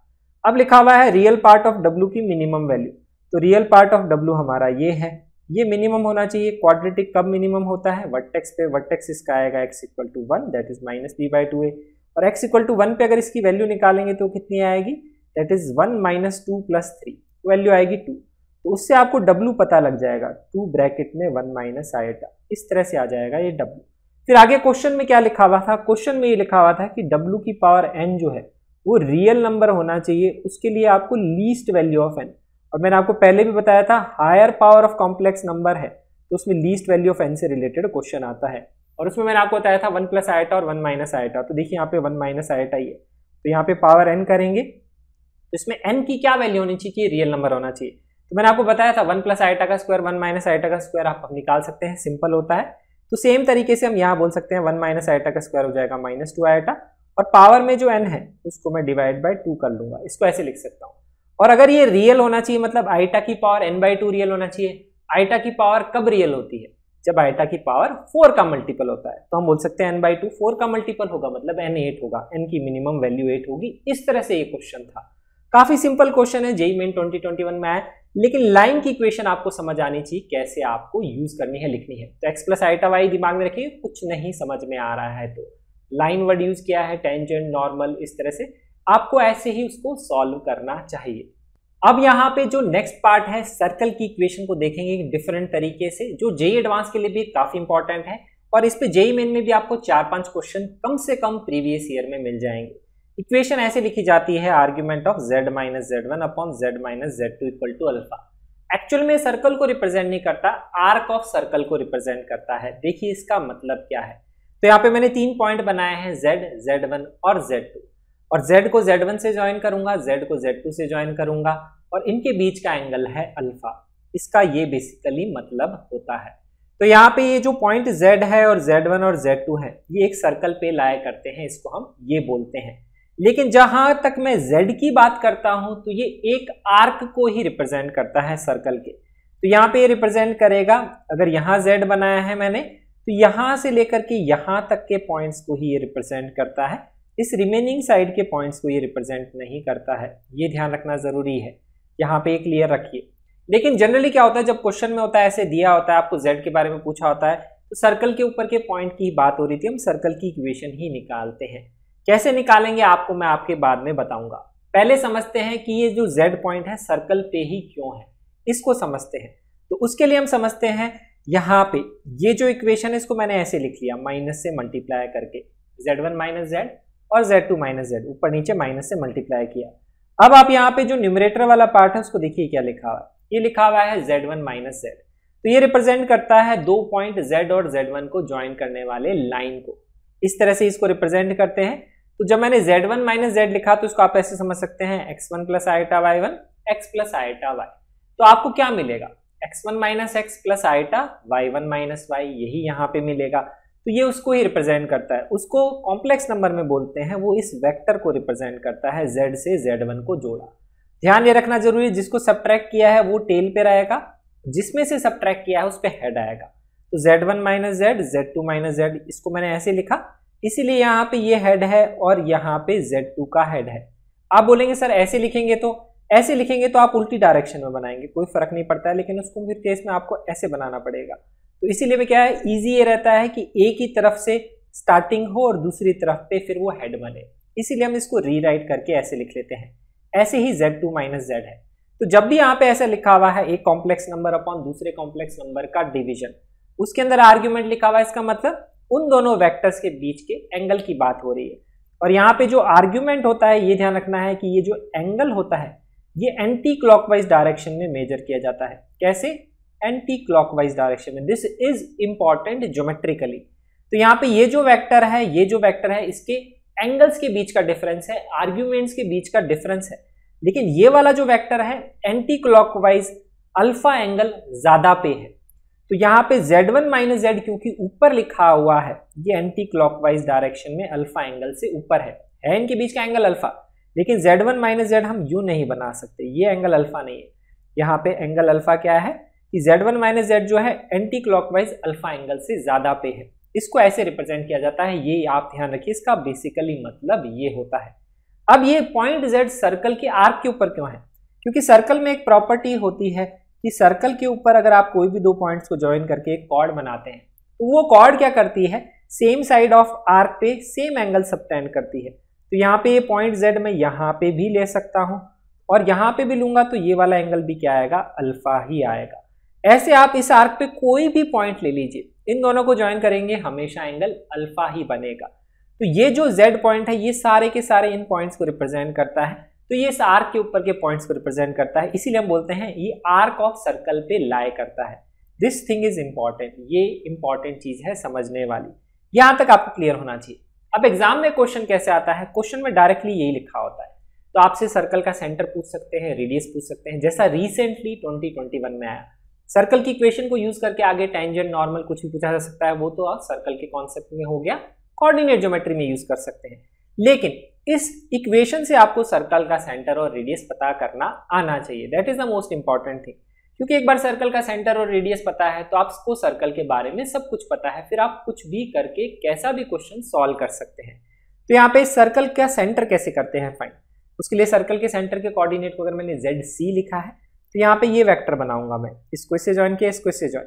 अब हमें पता है ये एंगल अल्फा है तो यहाँ पे एंगल डबल होता है, क्योंकि कॉर्ड का एंगल सेंटर पे जितना होता है सर्कमफरेंस पे उसका हाफ होता है, या यहाँ पे जितना होता है सेंटर पे उसका डबल होता है। ये चीज हम कर सकते हैं।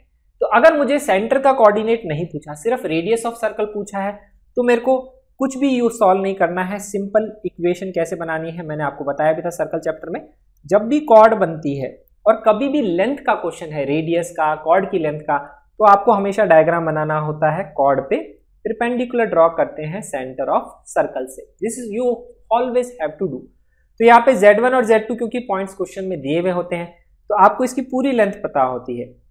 अगर पूरी लेंथ कॉर्ड की L है तो ये L/2 हो जाएगी, ये भी L/2 हो जाएगी। रेडियस हमें निकालना है तो हम यहाँ ये बोल सकते हैं, क्योंकि ये एंगल ट्राइंगल क्या है, दोनों कॉन्ग्रुएंट हैं, तो ये आधा एंगल होगा यहाँ पे अल्फा।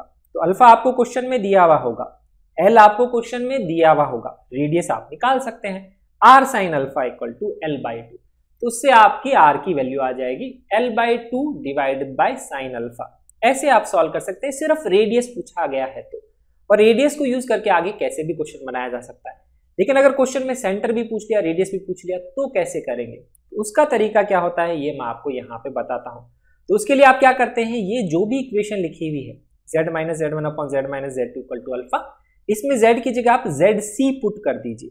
ZC क्यों पुट कर सकता हूं, क्योंकि मैंने आपको बताया, देखिए यहाँ पे अल्फा है तो यहाँ 2 अल्फा है, तो यहाँ पे मैं ये बोल सकता हूँ argument of Z minus ZC minus Z1 upon ZC minus Z2 equal to 2 alpha. ये चीज तो हम बोल सकते हैं इससे, क्योंकि यहीं से हमने ये चीज लिखी है, अब इसमें ZC से ज्वाइन कर दिया है तो एंगल 2 अल्फा हो जाएगा। ये आपको बता रहा था, इन वेक्टर के बीच का एंगल 2 अल्फा है। तो अब हम यहाँ पे यूज करेंगे रोटेशन थ्योरम, जिससे हम सेंटर का कोऑर्डिनेट निकाल सकते हैं। उससे हम इक्वेशन इस तरह से लिखते हैं। अब रोटेशन थ्योरम कहाँ काम में आती है, रोटेशन थ्योरम बोलते किसको है, बहुत सारे स्टूडेंट्स को डाउट होता है, उसको आसान तरीके से हम समझते हैं। तो उसको आप ऐसे समझिए कि ये एक वेक्टर है ZC माइनस Z1 और एक वेक्टर है ZC माइनस Z2। तो उसको अगर आपको रिप्रेजेंट करना है तो आप कैसे लिखेंगे, ZC माइनस Z1 को कैसे लिखते हैं पोलर फॉर्म में, उसका मैग्नीट्यूड लिखेंगे multiplied by e to power iota, उसका एंगल लिखेंगे रियल एक्सिस के साथ, दैट इज द आर्ग्यूमेंट। तो e की पावर आइटा θ1 मैं ऐसे लिख सकता हूँ, ये इसका मैग्नीट्यूड है। इसको मैं ZC माइनस Z1 को ऐसे लिख सकता हूँ। सेम तरह से दूसरा कॉम्प्लेक्स नंबर जो है ZC माइनस Z2 को मैं ऐसे लिख सकता हूँ, इसका मैग्नीट्यूड और e की पावर आइटा थीटा 2 ऐसे लिख सकता हूँ। फिर मैं अगर इसको दोनों को करूंगा डिवाइड, तो यहाँ पे क्या आएगा, इनको डिवाइड करने पे क्या आएगा, ये तो आएगा लेफ्ट में, तो देखिए यहाँ पे लेफ्ट में कुछ ऐसे लिखा हुआ है। आप चाहें तो इसका रिवर्स भी कर सकते हैं, Z1 minus ZC, Z2 minus ZC, उससे फर्क नहीं पड़ेगा, लेकिन दोनों तरफ सेम होना चाहिए। और दोनों का मैग्नीट्यूड कैंसिल हो जाएगा क्योंकि दोनों का मैग्नीट्यूड रेडियस के बराबर है। अगर दोनों का मैग्नीट्यूड डिफरेंट होता तो ये टर्म कैंसिल नहीं होती, ये यहाँ पे यही वैल्यू रहती। और e की पावर आइटा में यहाँ क्या टर्म आती है, e की पावर आइटा में आता है यहाँ पे θ1 माइनस θ2। तो इनके बीच का एंगल क्या है, अब ये एंटी क्लॉकवाइज 2 अल्फा एंगल ज्यादा पे है, तो इसका डिफरेंस आएगा +2 अल्फा। +2 अल्फा इज इंपॉर्टेंट क्योंकि ये है ज्यादा एंटी क्लॉकवाइज एंगल पे, इसीलिए एंटी क्लॉकवाइज का इंपॉर्टेंस है। तो यहाँ पे e की पावर आइटा 2 अल्फा आएगा, यही मैंने ये लिखा है। This is rotation theorem. अगर रोटेशन थ्योरम किसी और जनरल अगर आप लगाते तो कहाँ काम आती, तो आपको इस डायग्राम से पता लग रहा है कि अगर एक पॉइंट है Z, उसको मैंने Z1 और Z2 से ज्वाइन किया है और इनके बीच का एंगल अगर अल्फा कुछ डिफाइंड है, किसी का कोऑर्डिनेट मुझे निकालना है, वो काम आ सकता है अगर मुझे एंगल अल्फा और ये पॉइंट्स दिए हुए। तो इस तरह की इंफॉर्मेशन किसी एक ट्रायंगल में भी काम आ सकती है। 2 कोऑर्डिनेट दिए हुए, एक एंगल दिया हुआ है, तीसरा कोऑर्डिनेट अगर आपको निकालना है तो इसको आप यूज कर सकते हैं। कंडीशन बस ये है, आपको ये ध्यान रखना है, ये जो 2 वेक्टर बना रहे हैं ये एंटी क्लॉकवाइज डायरेक्शन में एंगल अल्फा होना चाहिए, क्योंकि अगर एंटी क्लॉकवाइज में नहीं होगा, क्लॉकवाइज में होगा, तो यहाँ पे प्लस माइनस अल्फा आ सकता है, क्योंकि हमें नहीं पता ना कि वो क्लॉकवाइज में एंटी क्लॉकवाइज में। तो 2 आंसर आ सकते हैं, क्योंकि Z1 Z2 यहाँ है, तो इस तरह से ऊपर भी Z हो सकता है, नीचे भी Z हो सकता है, इसलिए 2 कोऑर्डिनेट Z के आ सकते हैं। तो सेम कॉन्सेप्ट आप कोऑर्डिनेट ज्योमेट्री अगर स्ट्रेट लाइन में क्वेश्चन आता है वहां भी यूज कर सकते हैं। कोऑर्डिनेट Z का अगर आपको बताना है और यहाँ पे 2 कोऑर्डिनेट Z1 Z2 अगर मैं बोलता हूँ x1 y1 और x2 y2, तो उसको वहां पे भी यूज किया जा सकता है। This is nothing but rotation theorem. तो रोटेशन थ्योरम क्या है, 2 कॉम्प्लेक्स नंबर्स का डिवीजन है पोलर फॉर्म में, उनका मैग्नीट्यूड का रेशियो आता है राइट में और आर्ग्यूमेंट का डिफरेंस आता है। मैग्नीट्यूड अगर सेम है तो कैंसिल हो जाता है, आर्ग्यूमेंट का डिफरेंस आ जाता है। यहाँ पे इस सर्कल की इक्वेशन में ध्यान रखने वाली चीज ये है, अगर आपको डायरेक्ट सेंटर का कोऑर्डिनेट लिखना है तो ये जैसे लिखा हुआ है यही ऐसे लिखना है, यहाँ पे Z की जगह ZC करना है, यहाँ पे जो एंगल अल्फा है इसका डबल एंगल आपको करना है। इसको एज ए रिजल्ट की तरह ध्यान रखेंगे और देखेंगे JEE मेन 2021 का क्वेश्चन। तो ये इक्वेशन लिखी हुई हमें बताना है सर्कल का सेंटर और रेडियस क्या है। ऐसा एक क्वेश्चन एक बार और आया है 2021 में, वो मैं मैक्सिमम मिनिमम में डिस्कस करूंगा, क्योंकि उससे रिलेटेड मैक्सिमम मिनिमम का कॉन्सेप्ट कंबाइन करके भी क्वेश्चन पूछा जाता है। तो यहाँ पे ये जो है अगर इसका सेंटर और रेडियस चाहिए तो Z की जगह मैं लिख दूंगा ZC minus 1/ZC plus 1 e की पावर आइटा 2 अल्फा, तो 2π/4। इसको सॉल्व कर लेंगे, π/2 हो जाएगा cos π/2 plus iota sin π/2, cos π/2 is 0, sin π/2 is 1। So this is iota. इसको सिंप्लीफाई कर लेंगे तो ZC की value 1 plus iota upon 1 minus iota. Rationalise कर लेंगे तो ये वैल्यू आ जाएगी कॉन्जुगेट से मल्टीप्लाई करके आइटा। तो सेंटर का कोऑर्डिनेट हमें पता लग गया 0,1। तो ये ऐसे हम सेंटर का कोऑर्डिनेट निकाल सकते हैं। अब आप बोलेंगे सर रेडियस कैसे निकालेंगे, तो हमें पता है Z1 का कोऑर्डिनेट क्या है, ये हमारा Z1 है, दैट इज 1,0, क्योंकि x कोऑर्डिनेट 1 है, आइटा की तो कोई टर्म है नहीं। ध्यान रखेंगे जरूरी नहीं यहाँ पे 1 और -1 और +1 हो, यहाँ पे 1 प्लस आइटा 1 माइनस आइटा ऐसा कुछ भी हो सकता है, आइटा की टर्म्स भी हो सकती है। तो यहाँ पे ये हो गया। और इसके कोऑर्डिनेट की बात करूंगा Z2 की, तो ये है -1,0, क्योंकि इसको माइनस की टर्म्स में रिप्रेजेंट करना है, ZC माइनस ऑफ -1। तो 1,0 से 0,1 का डिस्टेंस निकाल लो तो रेडियस आ जाएगी, जैसा डायग्राम देखा दैट इज √2। वैसे आप इसको सॉल्व कर सकते हैं। तो ये तरीका है इसको सॉल्व करने का ज्योमेट्रिकली। बिना ज्योमेट्रिकली इक्वेशन कैसे लिखते हैं वो भी मैं बता देता हूं, वो काम आ सकती है अगर जो कॉम्प्लेक्स नंबर Z है उसको मैं x प्लस आइटा y लिख लूँ। तो उसके लिए मैं एक इंपॉर्टेंट थ्योरम यूज करूंगा कि रेशियो ऑफ कॉम्प्लेक्स नंबर का अगर आर्ग्यूमेंट लिखा हुआ है तो उसको मैं लिख सकता हूँ डिफरेंस ऑफ आर्ग्यूमेंट, ऐसे लिख सकते हैं। क्योंकि अभी हमने देखा जो रोटेशन थ्योरम थी उसमें क्या था, e की पावर आइटा θ1 का डिवीजन किया था e की पावर आइटा θ2, यही तो 2 कॉम्प्लेक्स नंबर का डिवीजन था। तो आर्ग्यूमेंट क्या आया था, θ1 माइनस θ2, वही आया था। तो यहाँ पे भी मैंने ये लिखा कि रेशियो ऑफ कॉम्प्लेक्स नंबर का आर्ग्यूमेंट क्या आएगा, ऊपर वाले कॉम्प्लेक्स नंबर का आर्ग्यूमेंट माइनस नीचे वाले कॉम्प्लेक्स नंबर का आर्ग्यूमेंट। ये हम ऐसे भी लिख सकते हैं। तो इस एंगल को अगर मैं अल्फा बोल देता हूँ, इसको बीटा, तो इक्वेशन है alpha minus beta equal to π/4। तो अब यहाँ पे ये जो क्वेश्चन है, ये एंगल बिटवीन 2 लाइंस इज π/4, जैसे लाइंस के कॉन्सेप्ट में यूज करते हैं स्ट्रेट लाइन में, वैसे आप सॉल्व कर सकते हैं। दोनों तरफ tan ले लूंगा, tan alpha minus beta equal to tan π/4, tan a minus tan b upon 1 plus tan a tan b equal to 1। तो यहाँ से ये इक्वेशन आ जाएगी। अब tan अल्फा tan बीटा हम कैसे करेंगे डिफाइन, तो अब अल्फा पे आ जाओ। तो अल्फा के लिए आप यूज करो कॉम्प्लेक्स नंबर z को x प्लस आइटा y। तो अगर z-1 की बात करता हूं तो z-1 हमारा कॉम्प्लेक्स नंबर क्या हो जाएगा, x-1 हो जाएगा। और यहाँ पे आइटा में हो जाएगा y। तो हमें पता है इस कॉम्प्लेक्स नंबर का अगर आर्ग्यूमेंट लिखना है दैट इज अल्फा, और tan अल्फा अगर हमें लिखना है तो हम लिख सकते हैं that is imaginary part upon real part y upon x minus 1। ऐसे ही इसका लिखना है तो इसकी अगर बात करेंगे z प्लस 1 की तो यह आएगा x plus 1 plus iota y। तो यहाँ पे अगर इसमें लिखना है tan बीटा या इसका आर्ग्यूमेंट लिखना है तो tan बीटा लिख सकते हैं y अपॉन x प्लस 1। आप ये वैल्यू पुट कर दीजिए यहाँ पे, इसको सिंप्लीफाई करेंगे सर्कल की इक्वेशन आ जाएगी। ऐसे भी आप कर सकते हैं, ये थोड़ा लेंथी कैलकुलेशन है, लंबा तरीका है, but this is the also way which you can solve this equation two form the equation of circle. ये 3-4 जो है इंपॉर्टेंट कॉन्सेप्ट हैं ज्योमेट्रिकल एप्लीकेशन में, ये जरूर ध्यान रखिएगा क्योंकि इसी पे सबसे ज्यादा क्वेश्चन, अराउंड 20 क्वेश्चन आए हैं 27 में से। अब हम आ गए हैं 5th पार्ट की तरफ, that is the finding the maximum minimum value of a complex number. Maximum minimum value पे अभी तक टोटल 12 क्वेश्चन आए हैं और ये रिपीटेड कॉन्सेप्ट है थ्रू आउट द ईयर्स, हर बार इसका क्वेश्चन आने के चांसेस काफी रहते हैं, पूरा डिटेल में अलॉन्ग विद ट्रायंगल इनइक्वालिटी के कॉन्सेप्ट। तो एक मैंने प्लेलिस्ट बनाई है जिसमें maximum minimum value of complex number को ही डिटेल में डिस्कस किया है, जिसमें जे एडवांस के क्वेश्चंस भी डिस्कस करे हुए हैं। वो प्लेलिस्ट का लिंक मैं वीडियो डिस्क्रिप्शन में दे दूंगा, वहां से आप पूरा कॉन्सेप्ट चाहें तो समझ सकते हैं, कैसे आती है इनइक्वालिटी, कैसे उसको लिखा जाता है, कैसे यूज किया जाता है। इसके अलावा जो जेईई मेन के हिसाब से जो इंपॉर्टेंस है मोस्टली ज्योमेट्रिकल एस्पेक्ट है, क्योंकि ट्रायंगल इनइक्वालिटी के बिना ही most of the question solve हो जाते हैं, आपको उसकी जरूरत पड़ेगी ही नहीं।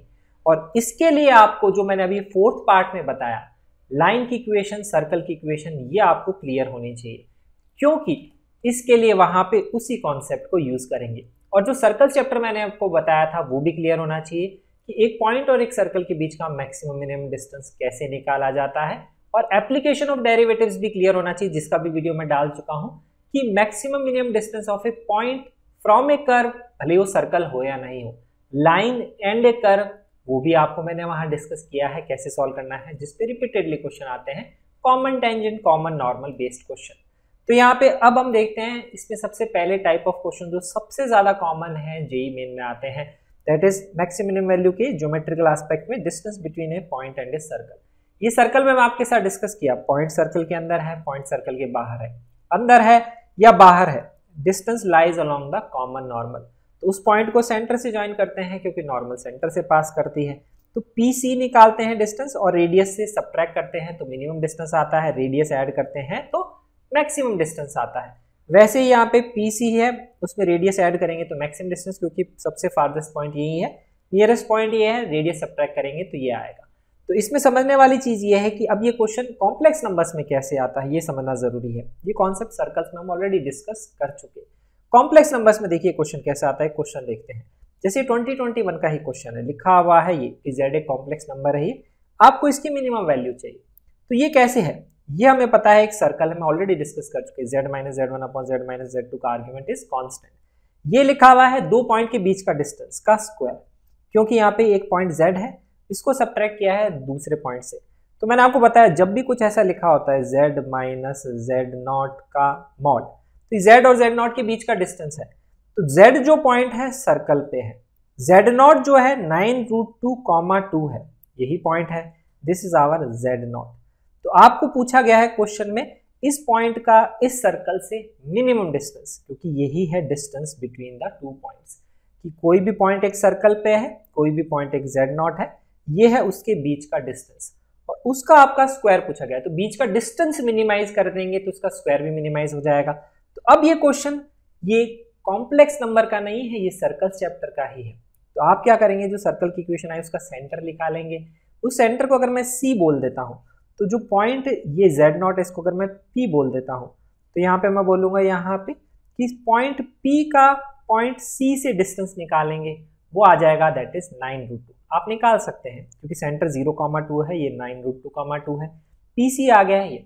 फिर निकालेंगे रेडियस, रेडियस आ जाएगा यहाँ पे 2√2, और अगर मिनिमम डिस्टेंस पूछा है तो PC माइनस R आ जाएगा, मैक्सिमम होता तो PC प्लस R, ऐसे ही हम सोचते निकालने का। तो PC माइनस R का मैग्नीट्यूड तो आ जाएगा 7√2, और उसका स्क्वायर कर देंगे तो आ जाएगा 49 मल्टीप्लाइड बाय 2 98। ऐसे क्वेश्चन एग्जाम में आता है। तो इस सर्कल की इक्वेशन ऐसे भी लिख सकता है, mod of Z minus Z0 equal to R भी लिख सकता है। इस डिफरेंट तरीके से क्वेश्चन में इक्वेशन लिखी जाती है, ये ध्यान रखना बहुत जरूरी है। तो ये क्या है, बेसिकली वही कॉन्सेप्ट है जो सर्कल में आपने पढ़े, there is no difference, but ऐसे क्वेश्चन आपको प्रीवियस ईयर में देखने को मिलेंगे। इसके अलावा यहाँ पे अगर हम बोलेंगे तो क्वेश्चन कैसा आ सकता है कॉम्प्लेक्स नंबर में, distance between A line and a circle, line और सर्कल के बीच का मिनिमम डिस्टेंस बताओ। तो यहाँ पे सर्कल आपको पता होगा, लाइन यहाँ पे पता होगी कैसे लिखनी है, इक्वेशन एक्स और वाई में दोनों बता चुका हूँ आपको इक्वेशन। तो सर्कल और लाइन के बीच का मिनिमम डिस्टेंस क्या होगा अगर आपसे पूछा जाए, तो मिनिमम डिस्टेंस क्या होगा, अगर ऐसे कोई लाइन है ऐसे कोई सर्कल है, इंटरसेक्ट नहीं कर रहे हैं तभी मिनिमम होगा, इंटरसेक्ट करेंगे तो मिनिमम डिस्टेंस 0। तो उसके केस में मिनिमम डिस्टेंस क्या होगा, अलोंग द कॉमन नॉर्मल। तो आप एक ऐसी लाइन ड्रॉ करेंगे जो लाइन के तो परपेंडिकुलर होगी ही और यहाँ पे सेंटर ऑफ सर्कल से करेगी पास, ऐसी ही लाइन ड्रॉ करेंगे। तो यहाँ पे आप क्या बोलेंगे, इक्वेशन कैसे निकालेंगे उस लाइन की, इसके एक परपेंडिकुलर लाइन की इक्वेशन, तो इसका स्लोप पता लग जाएगा क्योंकि लाइन की इक्वेशन पता है, सेंटर से पास कर रही है तो पॉइंट पता है, स्लोप पता है, पॉइंट पता है, इक्वेशन आ जाएगी, इक्वेशन पता लग गई तो आप ये पॉइंट निकाल लीजिए।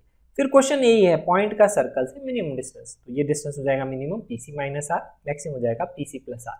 ऐसे आप सॉल्व कर सकते हैं। तो ऐसे भी क्वेश्चन आ सकता है, लाइन की इक्वेशन, सर्कल की इक्वेशन कॉम्प्लेक्स नंबर की फॉर्म में दिखा हुआ हो सकता है, ऐसे भी क्वेश्चन फ्रेम किया जा सकता है। नेक्स्ट है distance between two circle maximum minimum. तो दो सर्कल के बीच का मैक्सिमम मिनिमम डिस्टेंस क्या होगा, वो रिप्रेजेंट करता है कि वो कट कर रहे हैं या नहीं कर रहे। कट करेंगे तो मिनिमम डिस्टेंस 0 हो जाएगा और कट नहीं कर रहे तो कुछ ऐसे होंगे, तो उसके केस में क्या होगा, इसके केस में भी अलोंग द कॉमन नॉर्मल। ऐसा क्वेश्चन आप करके देखिएगा प्रीवियस ईयर में। कॉमन नॉर्मल यही है, कॉमन नॉर्मल एक ऐसी लाइन होगी जो दोनों के सेंटर से पास होगी। तो आपको सिंपली वो लाइन लिखनी है जो दोनों के सेंटर से पास करेगी, उसको ज्वाइन करिए और उसी के अलोंग आपको मिल जाएगा। ये तो आपको दिख जाएगा यहाँ पे, this is the minimum distance. तो मिनिमम डिस्टेंस क्या होगा, दोनों के बीच का जो डिस्टेंस है उसमें से दोनों की रेडियस सब्ट्रैक्ट कर देंगे। मैक्सिमम डिस्टेंस बोलेंगे तो यहाँ पे होगा, दोनों के बीच का जो डिस्टेंस है दोनों में रेडियस ऐड कर देंगे। तो ऐसे क्वेश्चन डायग्राम बनाने के बाद ही ज्यादा क्लियर होगा। तो ऐसे क्वेश्चन बनाए जा सकते हैं सर्कल की इक्वेशन से रिलेटेड और लाइन से रिलेटेड या पॉइंट से related. These are the simple question. इसके अलावा मैक्सिमम मिनिमम वैल्यू में क्वेश्चन आते हैं इनइक्वालिटी बेस्ड। जैसे देखिए क्वेश्चन, ये इनइक्वालिटी है, ये इनइक्वालिटी है, ये इनइक्वालिटी से सर्कल क्या रिप्रेजेंट करता है, ये रिप्रेजेंट करता है एक ऐसे सर्कल को जिसका रेडियस तो है 4, क्योंकि यहाँ पे 4 लिखा हुआ है। सेंटर अगर मैं बोलूंगा तो यहाँ पे इसका सेंटर है -5, आइटा की कोई टर्म नहीं है 0। इसको आप लाइन को रिप्रेजेंट कर सकते हैं इनइक्वालिटी में x plus iota y put करके, और जो हमें निकालना है इसकी मैक्सिमम वैल्यू निकालनी है। तो ये मैक्सिमम वैल्यू, ऐसा क्वेश्चन 2 बार आ चुका है जेईई मेन में रिसेंटली, तो this is very important question. ऐसे क्वेश्चन आ सकते हैं। तो यहाँ पे इसके बीच का डिस्टेंस लिखना है, एक पॉइंट z है और एक पॉइंट है -1,0 और उसके डिस्टेंस का स्क्वायर यही है। ऐसा क्वेश्चन पहले भी आया। तो यहाँ पे -1,0 के बीच का डिस्टेंस लिखना है पॉइंट z, और जो पॉइंट z है दोनों की इनइक्वालिटी को सेटिस्फाई करेगा। तो पहले आप इसका डायग्राम बनाएंगे। तो पहले सर्कल का डायग्राम बनाएं, सेंटर -5,0, रेडियस है 4, तो ये -5,0 है, ये -9,0 हो जाएगा, ये -1,0। ऐसा कोई एक डायग्राम बन गया। और जब लिखा हुआ है लेस देन इक्वल टू 4 मतलब सर्कल के अंदर के पॉइंट्स। तो यहाँ पे अगर मैं बात करूंगा तो सर्कल के अंदर के पॉइंट्स की बात हो रही है। तो ऐसे आप ये ऐसे डायग्राम बना सकते हैं। दूसरा, अगर यहाँ पे बात करता हूँ लाइन की, तो लाइन को आप सॉल्व करिएगा x plus iota y put करके, तो उससे इक्वेशन कुछ ऐसे आएगी, x माइनस वाई प्लस 5 और ग्रेटर देन इक्वल टू 0 करके आएगा। तो उससे फिर आपको लाइन की इनइक्वालिटी के हिसाब से रीजन मार्क करेंगे तो आएगा नीचे वाला पोर्शन, सर्कल के अंदर का और नीचे वाला पोर्शन, तो ये वाले पॉइंट्स आ जाएंगे। ऐसे आप उसको बना सकते हैं। तो ये देखो सर्कल और लाइन का ही कॉन्सेप्ट है, इसमें इनइक्वालिटी या मैक्सिमम मिनिमम का अभी तक कोई कॉन्सेप्ट यूज नहीं किया, तो इसको हम यहाँ पे इस तरह से लिख लेंगे। अब हमें क्या है, इस रीजन में जो भी पॉइंट्स हैं वो z को रिप्रेजेंट करते हैं, उसका मिनिमम डिस्टेंस, मैक्सिमम डिस्टेंस चाहिए -1,0। -1,0 यही पॉइंट है क्योंकि रेडियस 4 है। तो यहाँ पे आपको कौन सा पॉइंट दिख रहा है जो सबसे दूर होगा इससे, तो हमें दिख रहा है इससे सबसे दूर वाला पॉइंट यही है। तो हमें ये पॉइंट का कोऑर्डिनेट चाहिए, फिर हम इसका डिस्टेंस निकाल लेंगे तो हमारा आंसर आ जाएगा, उसका स्क्वायर कर देंगे। ये पॉइंट कैसे निकालेंगे, तो मैंने स्ट्रेट लाइंस चैप्टर में जब रिवीजन करवाया था, एनालाइज किया था, तो मैंने बताया था हमेशा उन लाइन का ध्यान रखो जिसका स्लोप 1 है, √3 है, -1/√3 है, 1/√3 है, क्योंकि उसके केस में एंगल पता होता है। यहाँ पे इसका स्लोप 1 है तो इसका एंगल पता है 45 डिग्री, ये 45 है, ये भी 45 होगा, ये रेडियस 4 है। तो यहाँ पे हम 90 डिग्री का ट्रायंगल बना के इस पॉइंट का x और y कोऑर्डिनेट आसानी से निकाल सकते हैं। या फिर आप क्या कर सकते हैं, इस लाइन की इक्वेशन को सर्कल की इक्वेशन के साथ सॉल्व करके इंटरसेक्शन पॉइंट निकालेंगे, that will be more complicated. तो अगर ये 4 है तो आप ये पॉइंट का कोऑर्डिनेट आसानी से निकाल सकते हैं, क्योंकि ये भी 45 है तो ये भी 45 होगा। यहाँ पे अगर आप ये डिस्टेंस निकालेंगे तो ये 4 cos 45, तो ये 2√2 आएगा, और नीचे भी अगर आप निकालेंगे तो ये भी कितना आएगा 2√2 आएगा। तो y कोऑर्डिनेट तो -2√2 है, ये दिख गया। x कोऑर्डिनेट क्या होगा -5 -2√2। फिर अब आप इन दोनों के बीच में डिस्टेंस फॉर्मूला निकाल लीजिए, उसका स्क्वायर कर दीजिए, वो आपका आंसर आ जाएगा। ऐसे सॉल्व कर सकते हैं। तो इसमें भी यही है, सर्कल की इक्वेशन और लाइन की इक्वेशन, तो इक्वेशन हो या इनइक्वालिटी, इनइक्वालिटी होगी तो अंदर वाले पॉइंट बाहर वाले पॉइंट, वो बेसिक इनइक्वालिटी से रीजन आपको मार्क करना आना चाहिए। तो इस तरह से ही मोस्टली क्वेश्चन मैक्सिमम मिनिमा के जेईई मेन में आपको प्रीवियस ईयर में दिखेंगे। तो यहाँ पे हमने इस वीडियो में ये सारे कॉन्सेप्ट्स थोड़े डिटेल में देखे, प्रीवियस ईयर क्वेश्चंस के साथ में जेईई मेन में क्या वेटेज है, क्या इंपॉर्टेंस है, वो कवर किया। इस वीडियो से आपको थोड़ी सी भी हेल्प मिलती हो, आपकी जेईई मेन प्रिपरेशन इंप्रूव होती है, आपको अच्छा लग रहा है, अगर ये वीडियो कॉन्सेप्ट भी अच्छे समझ में आ रहे हैं तो लाइक जरूर करिएगा, इस वीडियो को शेयर करिएगा अपने फ्रेंड्स के साथ में। जितने लाइक और शेयर होंगे उतना ज़्यादा वीडियो प्रमोट होगा, ताकि हम ऐसा अच्छा कंटेंट और बना पाएंगे। और सब्सक्राइब जरूर करिएगा हमारे यूट्यूब चैनल को, ताकि आपको नए कंटेंट जो अपलोड होगा उसकी भी अपडेट्स मिलती रहे। Thank you so much for watching this video and I will see you in the next video.